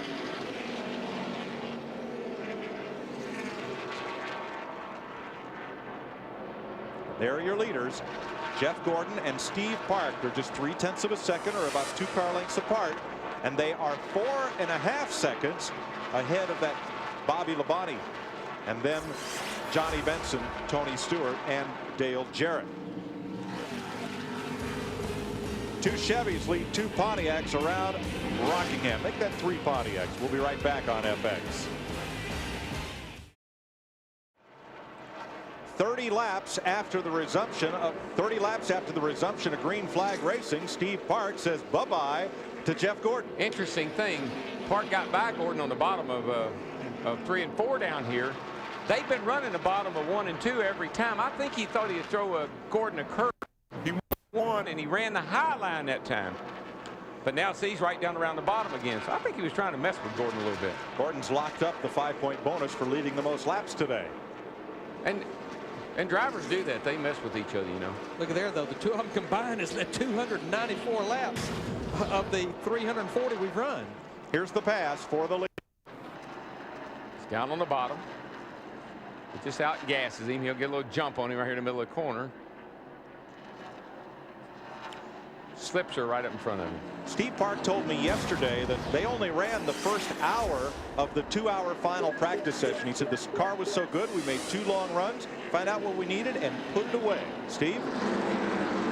Mike, I wanted to allude to something DW said a little while ago. When they first got back on the racetrack after that pit stop, Darrell was absolutely right. Steve Park was just riding behind Jeff Gordon. His spotter, Stevie Reeves, said, just ride.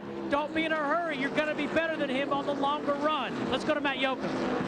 Steve, there was a big debate before the team came to Rockingham this weekend on whether to bring that Atlanta winner that Dale Earnhardt beat Bobby Labonte by inches with. The car had one start, had one victory, but Richard Childress said we need to bring our best piece. We need to give Kevin Harvick everything we have to see what areas we need to work on. They definitely know one area will be the motor package because Mike Skinner and Dale Earnhardt like different engine packages. It's going to be a learning process from this weekend on. Harvick right now has given a good account of himself. He's in 13th place. Viva Las Vegas next week. Winston Cup qualifying on Fox Sports Net Friday, 5 p.m. Eastern Time, 2 p.m. Pacific. Then on Saturday, Winston Cup final practice on FX, 2 p.m. Eastern, and then the Busch Series race. Sunday, it's wall-to-wall NASCAR. NASCAR this morning on Fox Sports Net. The Winston Cup race on Fox, 2 p.m. Eastern, and NASCAR Victory Lane every Sunday night, 9 p.m. on Fox Sports Net. Steve Park has jumped out to a 1-second lead over Jeff Gordon. Yeah, he just said adios. It's time for me to go. Bye-bye. I think that's the deal. You know what Steve Burns said, that different engine combinations, just to clear that up. You know, all these cars have to have the same cubic inches, a lot of the same parts and pieces, but the engine builders can move the power around. And Dale Earnhardt was definitely one of those drivers. He wanted to feel that power when he put his foot back in it. And how they do that is with camshafts and with rod links. Even though they have the same cubic inches, they still can move the power around. Yeah, these engines are really quite sophisticated. When you get inside of them and what the engine builders can do to them. Cylinder head and size of the ports, type of manifold, even the carburetors. So a lot of tricks, things that can be done to engines that are all within the frameworks of the rules. Rusty Wallace on the move, bringing Ricky Craven with him, 32, around the 88 of Dale Jarrett. You know, the big sell, the crew chief and the spotters, Darrell, have to have their driver right now that said, look, you got to go further than you've been on tires. Drive that thing smooth. Be smooth with that throttle. Don't slide the front end. Don't slide the rear end, or you'll pay the price at the end of this race. Oh, yeah, the drivers are going to start calling in here and start to do a little whining here in a little bit. Man, I can't hold on to her much longer. You're going to have to do something. And the crew chief standing there listening to the driver in one ear, watching the scoreboard in the other one. This is where the crew chief takes a good role of a salesman. That's when Ivan was spotting for me one time. Ivan Baldwin, he said, DW, you need a caution. I said, yeah, because I'd been complaining loudly. He said, well, he's getting ready to be one. I said, how you know? He said, because I'm fixing to throw my radio and headset right out in the middle of pit road. Watching Dale Jarrett, who's now back at 8th place. Our UPS cam. 45 laps to go in the Dura Lube 400 at Rockingham. Steve Park, very frustrated last Sunday. He thought he had a car that could win the Daytona 500.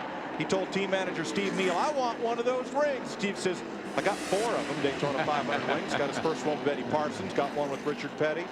Steve Park wanted that ring. Well, he obviously had a good chance.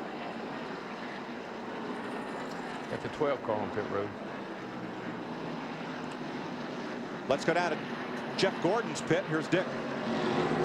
Robbie Loomis is Jeff Gordon's crew chief. Robbie, can you do anything with that #1? Have you got any more in reserve in your car? Well, I can't do anything, but good Lord willing, Jeff can. We're just going to keep working it. You know, got about 40 laps to go. So, we feel real good. You know, the car's been great all day. Will you pit again, or are you done with pitting? I'm sure most guys are going to try to go for it. If there's a caution, then we'll all come in. You bet they will, Mike. Sterling Marlin on the move in that Dodge underneath Dale Jarrett. It's a battle for 8th right here. Sterling in the 40 car. He's another car that's been pretty good on the long runs toward the latter part of a run on tires. Yeah, he was a lot of people's pick to have a really good day today, that they thought his car was excellent over the long haul. But again, Larry, as I commented earlier in the show, when you're good on the long run, that's great, but look where he is. He's a half lap back, and his car finally kicks in and starts going. The other guys slow down. You don't. But you got to make up all that track time, and you just can't do it. Can't do it on the tires that you're. So it's a real compromise. It's a balancing act between having it good on the long run, but still be fast. Still 16 cars on the lead lap with 40 laps to go here at the North Carolina Speedway. Steve Park has opened up his lead on Jeff Gordon to 1.3 seconds. Bobby Labonte 4 seconds off the lead, then Johnny Benson and Tony Stewart. 2 Chevys lead 3 Pontiacs at the Rock. You're watching NASCAR on FX.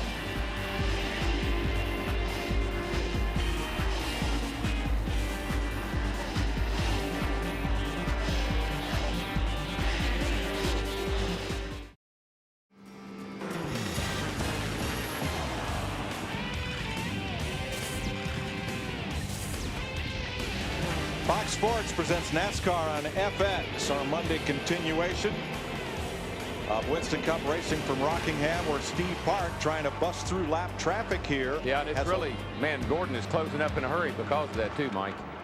The lead went from 1.6 seconds to less than a second on that one lap. And that's where Steve Park has to be very, very patient. Even though they're hollering at him, but 24 is closing up on him, he can't force the issue. Not now. These tires have got too many laps on them.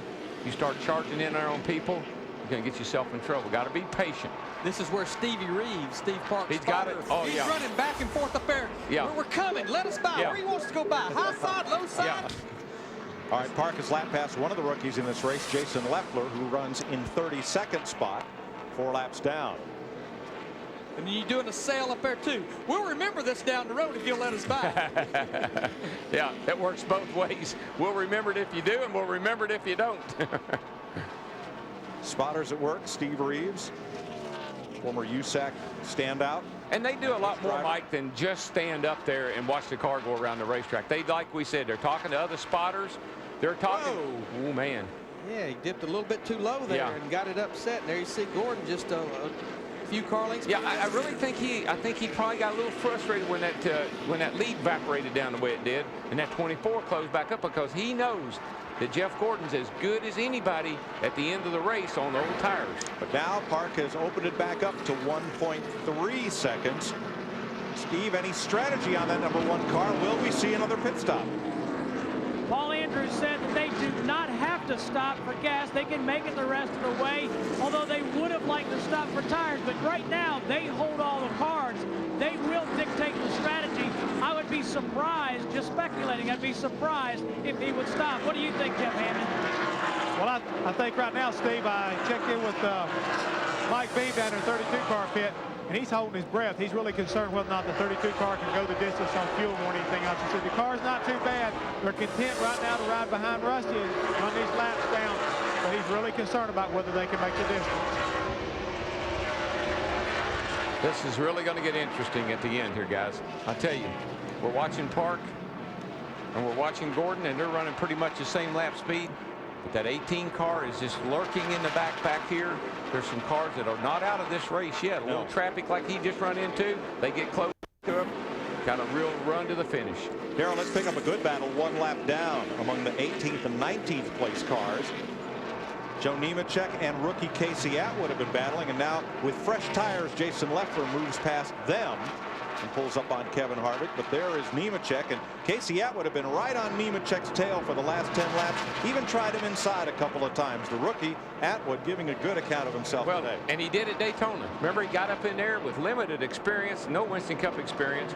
Got up in there and raced really well at Daytona, and this is not a bad run for him here at Rockingham. Here's how the rookies are running today. Kevin Harvick is the only one on the lead lap. He's 13th.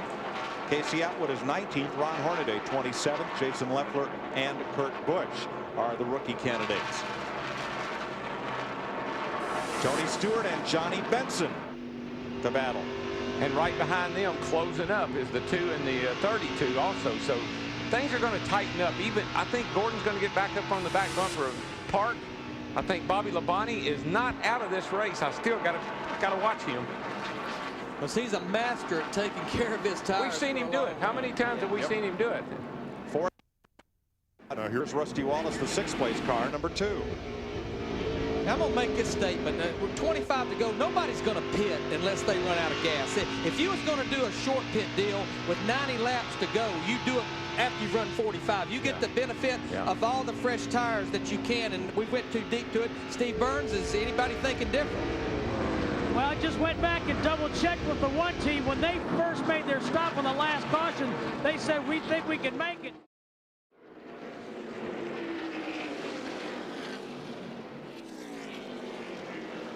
As here Ricky Craven battles with Rusty Wallace. When you pedal it like that, does that use less or more gas? Well, you don't want to sit there and just pat it. You got to stay off of it. You got to let off a little sooner, getting in the corner, get to it a little later. You can't sit there and just pat it, because that's just those squirters are just pumping fuel. Look at Rusty has caught Tony Stewart, who almost brushed the wall exiting 2. I can assure you, Mike and Larry, a driver, if he knows he's got to get a couple of extra laps out of his car, he can do it if he knows how. And there's a way to do it. I've done it a million times. And it's all about pushing down on that gas pedal. The battle's heated up for 5th place. 4th actually on back. Benson, Stewart, Wallace, Craven. If I was driving that 1 car, I'd be saying, don't worry about the 24 car, although I know he is. I'd be worried about that 18 car. I think everybody's going to, I think the last few laps here of this race, they're all going to show what they got, and traffic's going to be the difference. Jeff Gordon's got to bust through this pack of traffic because Bobby Labonte is coming. And that's what Steve Park loved to see. He loves to see lap traffic between him and Jeff Gordon. He can run more conservative because of that. John Andretti backs out of the throttle to allow the cars on the lead lap through. And so many guys will get out of your way, but other guys, well, they're a little apprehensive. It's not as easy to move over. All right, there's Park, your leader. Let's widen out and pinpoint Jeff Gordon, your 2nd place car. And there's the gap, and you see it moving. 1.7 seconds. Gordon closing just a bit. And now Gordon back to Labonte. Hardly need a point at Fox Tracks for that, because Labonte is filling up Jeff Gordon's rear view. Once they get into clear traffic, look at Bobby Labonte accelerate up off of turn 2 there. I'm telling you, the man is coming. I think what Bobby Labonte's done, Darrell, he saved his tires. It's 18 laps to go. Jimmy Maycar said, buddy, it's time to go. Use what you got left. You know what he said? You know what he said? Go get him, champ. And when you hear that, it just, man, it just lights you right up. Go get him, champ. That's a nice sound, isn't it? I love it. Yeah, we're in the mode that tire conservation's out of the picture. That's right. Park, the leader. He has 1.7 seconds. As on Fox Tracks, will show his speed versus that of Jeff Gordon. And right behind Gordon, Bobby Labonte. Park opening up that lead now to 1.7. And here's Labonte. Right behind Gordon. Watch him come up out of this corner. He really accelerates well up out of the corner. Bobby Labonte gets a real run on Jeff. I think Jeff is having to pedal it a little bit off the corner, if you will. Whoa, slow car, traffic. Slow car, traffic. Down low, up high, in the middle. Here we come. Now Gordon's Hendrick teammate there, Jerry Nadeau, backed out and left a hole there for Gordon to slide up into. Labonte has been really good off this corner. They got him. He's got him. Joe Gibbs, Labonte's car owner, on the headset. Bobby Labonte makes the pass and takes over 2nd place. While he's sets off on Steve Park. Steve Park, he picked up another 1/4 second, so there's 2 seconds. Here's the battle for 4th now. Everybody's thrown out the stops now. We got about 15 laps to go. It's time to go, boys. Yeah, you wouldn't stop now even if there was a caution. You'd hang on to her and finish it on what you got. So, 1 on tires. 4 on your inside, on your quarter inside. My daddy used to tell me the cake's all dough now, son. On your inside, on tires. Well, we ain't got time for this shit right now. Inside. That's succinct. Yes. Use small words. Well put, but yeah. With the spotters showing frustration, you're out there on the lead lap, and all these cars with fresh tires got the S on their chest, Darrell. That's right. They're going by you and causing you time. They just came out of the phone booth. Steve Park is trying to hang on for what will be 12 laps when he comes back to the line. His lead was 2.3 seconds last time by. This time past the stripe, his lead is down to 2.16 seconds. I think in clear traffic, without anybody between them, I believe Bobby can chase him down. I don't think Park's going to have to mess up for him to catch him. And look who's coming back. Ricky Craven working Rusty Wallace for 6th place. I'm telling you, that's a great run for Craven. Yes. He has had an awesome day. And it's going to be the best finish ever for a Cal Wells car, just entering his 2nd season of Winston Cup racing. 1.8 seconds this time. First to second place, 11 laps to go. Steve Park trying to give Dale Earnhardt Incorporated its second straight Winston Cup win. There is that interval, and you see it move in real time as they work around this speedway. Steve Park let it get up a little higher there, lost a lot of time in turn 4, and he's still got more lap cars in front of him that could play a factor. Let me tell you, when you're on a track like this and slipping and sliding is kind of the call of the day, anything can happen. 1.58 seconds, second and a half. Labonte is closing, 9.5 laps to go. Oh, we got traffic that I think will be a factor before we get to the checkered flag, and if Bobby can get to him, Bobby will get down under him and pass him.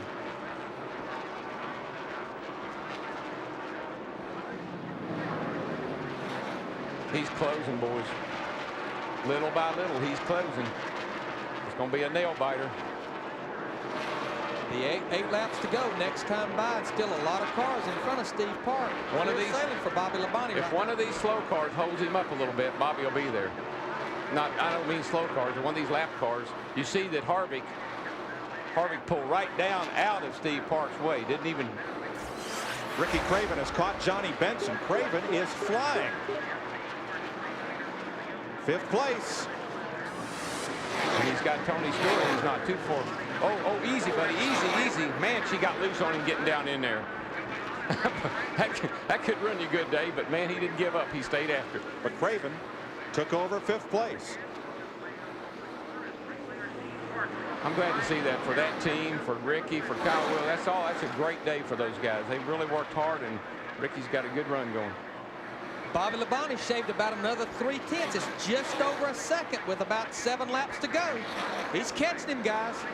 Going to be 6 to go this time by. There they are, first and second, the 1 and the 18. Matt? 1 year ago, Mike, the situation was reversed. Bobby Labonte was leading with Dale Earnhardt reeling him in. Labonte was not good on long runs. Earnhardt was. This team spent a 2-hour session on Saturday trying to get this 18 car to be good over the course of a long run. Hopefully now, at least they hope it's going to pay off with a victory, but time's starting to run out. Let me tell you, he's going to wear him out when he comes to the line. It's going to be mighty, mighty close.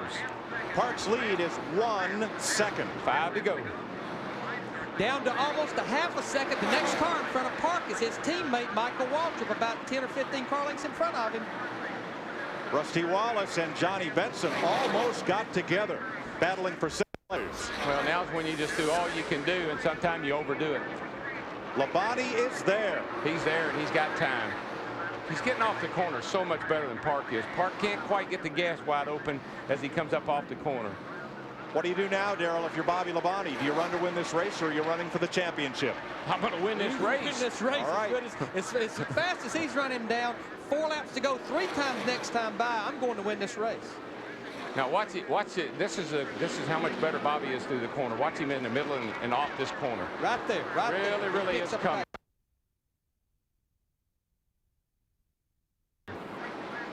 Parks are side by side. He's there, but here he goes. And here comes Labonte.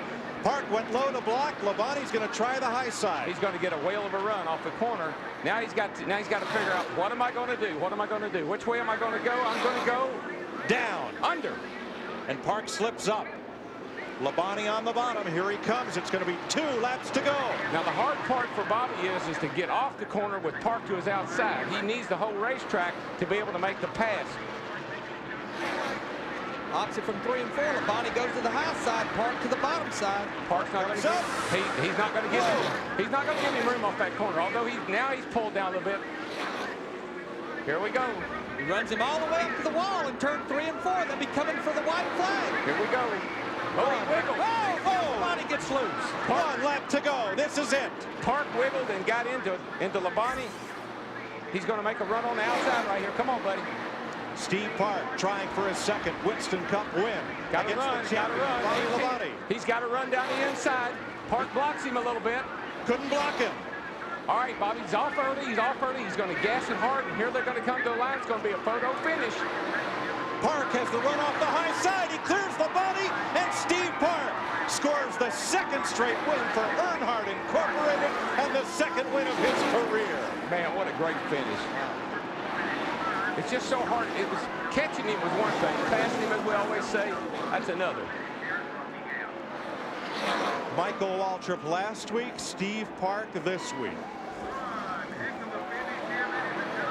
Boy, and that team, that company, Dale Earnhardt Incorporated, they needed that.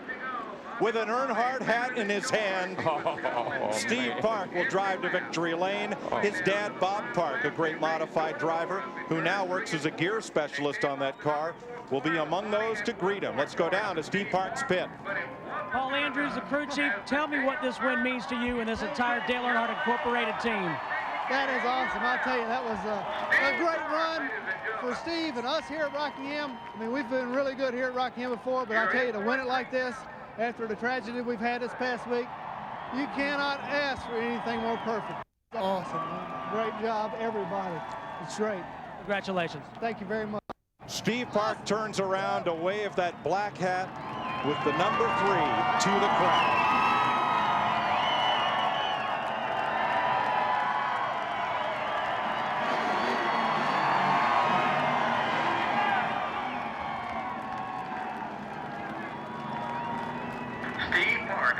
Michael Waltrip gets to share in the celebration.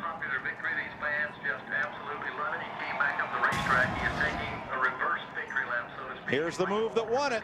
Right here, Bobby had a shot at him, and Steve wiggled, and that caused Bobby to get sideways, and that really, what do you want to call it, the winning move or not, but that's the difference. He just kind of wiggled his way in there.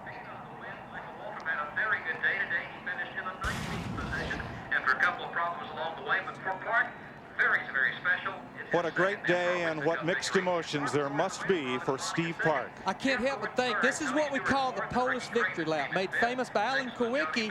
And he may be out of gas over there, but Paul Andrews, his crew chief, was Alan Kowicki's crew chief when they won the championship and when Alan got killed in 1993. Matt? Larry, they came on the radio and said, be careful, you may be close to running out of gas. He goes, I think it just ran out. They said, don't worry, Michael's back there, he'll give you a push. Yeah, I don't worry about anything now. It can fall apart, it can blow up, it can do whatever it wants to now. And it's Michael Waltrip's crew who comes out to greet Steve Park, and they're going to have to push that car to victory lane. Well, I think there'll be a lot of celebrating going on down there today. You even see one of Bobby Labonte's crew members in the green shirt congratulating him. That, again, that just shows they wanted to win the race. They couldn't. I don't think they would want a car more so than Steve Park to win it. No, I don't either. But Bobby Labonte, I mean, that's championship material right there when you come up there and challenge like that from way back. And look at the high-five exchange as Michael Waltrip waited out on the track to go to pit road at the end of the race. He says, I got them last week, buddy. You got them this week. We got them covered. Dale would be he's smiling right now. Dale Earnhardt is smiling down right now.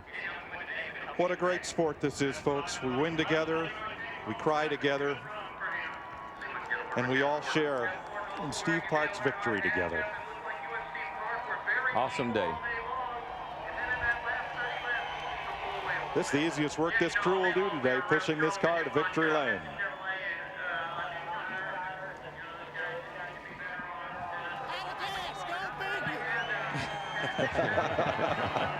He had just enough to run those final few laps.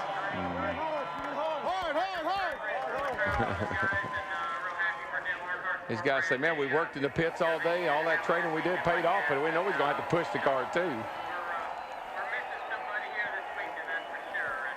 See the Dale Earnhardt banner laying there on the bottom of the windshield. Everybody in the stands giving one of those this weekend. It's going to make everybody, it's going to make all of Dale's fans, it's going to make everybody feel a little bit better. You know, Mike, it's just going to take away that some of that hurt. We still grieve, Darrell, but you bet this helps. There's no therapy like a victory, and to be a part of a victory. Come on, guys, roll it up that ramp. Almost there. Push. They're there. Steve Park has made it to victory lane at the Rock. Back it up. Come on out, Steve. Grab a gear. Come on out, Steve. Dick Berggren. Steve Park on his way out of the race car. We're going to give him a second to get out of here. Incredible run. A wave to the crowd. Jumps on the roof. High fives all around. He dives. It's a mosh pit. It's a mosh pit. Steve, have you ever tried harder to win a race than today? Oh man, it brought tears to my eyes. I don't know what to say. Just want to thank Teresa. You know, Dale's the one who taught me how to drive this place, and he told me to stay off the brakes, and we stayed off the brakes all day long and won the race. So, you know, God bless the whole family. Thank God for this. He's been with us all weekend. You know, we also like to thank Pennzoil. They've just been a great sponsor. We got a great race team here. Nabisco, Nutter Butter, Snap-on Tools, just all the guys. Coca-Cola.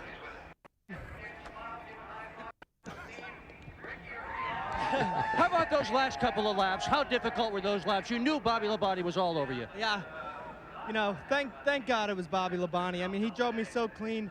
We ran so many laps on our tires, and of fuel at the end, and I thought there was no way we were going to win this race, and we did. I mean, was this just meant to be? It was just meant to be. I mean, the good Lord was shining down on us, and I'd like to say hello to my mom and dad. I love you guys. They're home. They couldn't be here because it was a rain-delayed event, but just an emotional win. Great job, Steve Park. Congratulations. Mike Joy. Also, don't leave yet, Mike. I got a lot to say. I got to thank Paul Andrews, Dave Charpentier, Steve Meal. Look at these guys right here. These are the best. We got the best engine shop. We would like to thank Goodyear. And how about the Chevrolet Monte Carlo? We got one in Victory Lane. My mom's got one. She drives around, so we got probably one of the best cars out here too. Let's go to Mike. The tears are flowing down here, Mike. Steve Park is the winner here at The Rock in a Dale Earnhardt Incorporated car.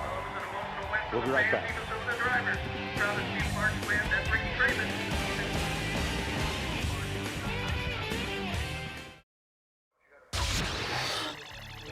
Steve Park is the winner, and Chevy congratulates Steve and the #1 Monte Carlo on his win today. And as Steve told you in Victory Lane, the only thing that comes close to Monte Carlo's reputation on track is its reputation on street. More champions depend on Chevy. Will be there. Steve Park dives into a mosh pit. He's the winner here at Rockingham. Bobby Labonte, Jeff Gordon, Tony Stewart, Ricky Craven, first top 5 for Cal Wells, Johnny Benson for 6th, Rusty for 7th, Sterling, Dave Blaney, Dale Jarrett, the top 10. Have a look on back through. The first 13 cars were on the lead lap. Back through 20th place were 1 lap down. What a wild and wonderful finish. Well, it really is. And I just want to, I know Dale Jr. is probably watching the coverage of the race. And Dale Jr., I guess it'd be your turn next week, buddy. Michael got 1, Park got 1, and now maybe you can get 1 next week. Keep your chin up, young man. And I know you've had a tough week, but we love you and we're missing you and wish you were out there today fighting for the lead. And we'll see you next weekend in Las Vegas as Winston Cup Racing on Fox rolls on. And you know, I think all week, we, NASCAR, the fans, we've been looking for that sign that it's okay to go ahead and go forward. We got our sign today. We did. #1. Let's meet the Winston Cup champ and runner-up today by just a car length. Matt? He almost the 2nd straight year, Bobby. What a race. Yeah, I tell you what, it was a great race. You know, today the track definitely came around for us a little bit more than it might have yesterday, but all in all, it was a great job. Our guys did a great job in the pits. You know, the car was superb all day, and you know, almost got Steve there at the end, but you know, we raced really hard. He raced me clean, and we raced him clean, and you know, just tried to get by him there at the end. And you know, I told somebody earlier it was a deal where Earnhardt last year helped me win this race by one thing he told me to remind me of. And I thought about that today, and it didn't help me win, but it helped me finish 2nd. And sure, I'm glad to see Steve Park win. He did a great job today. His car was a hot rod all day. It was fast, and we knew it was. Strong run for Bobby Labonte after the DNF last week in Daytona. We'll have more interviews and details on today's race tonight. Totally NASCAR airs on Fox Sports Net every weeknight at 6 p.m. your local time with Steve Burns. Check your listings. Next week, we're in Las Vegas, Friday with qualifying on Fox Sports Net. Saturday on FX, final practice and the Busch race. Sunday, the Winston Cup race, 2 p.m. Eastern time on Fox. Well, Steve Park has the 2nd consecutive win for Dale Earnhardt Incorporated. 2nd straight win, 3rd straight win for Chevrolet on Winston Cup Racing. Jerry Nadeau in Atlanta, Michael Waltrip in Daytona, and Steve Park this afternoon. It took 2 days to do it, but Steve Park is the winner in Rockingham. Yesterday at the Rock, the sky cried rain. Today, along with Steve Park in Victory Lane, tears in heaven.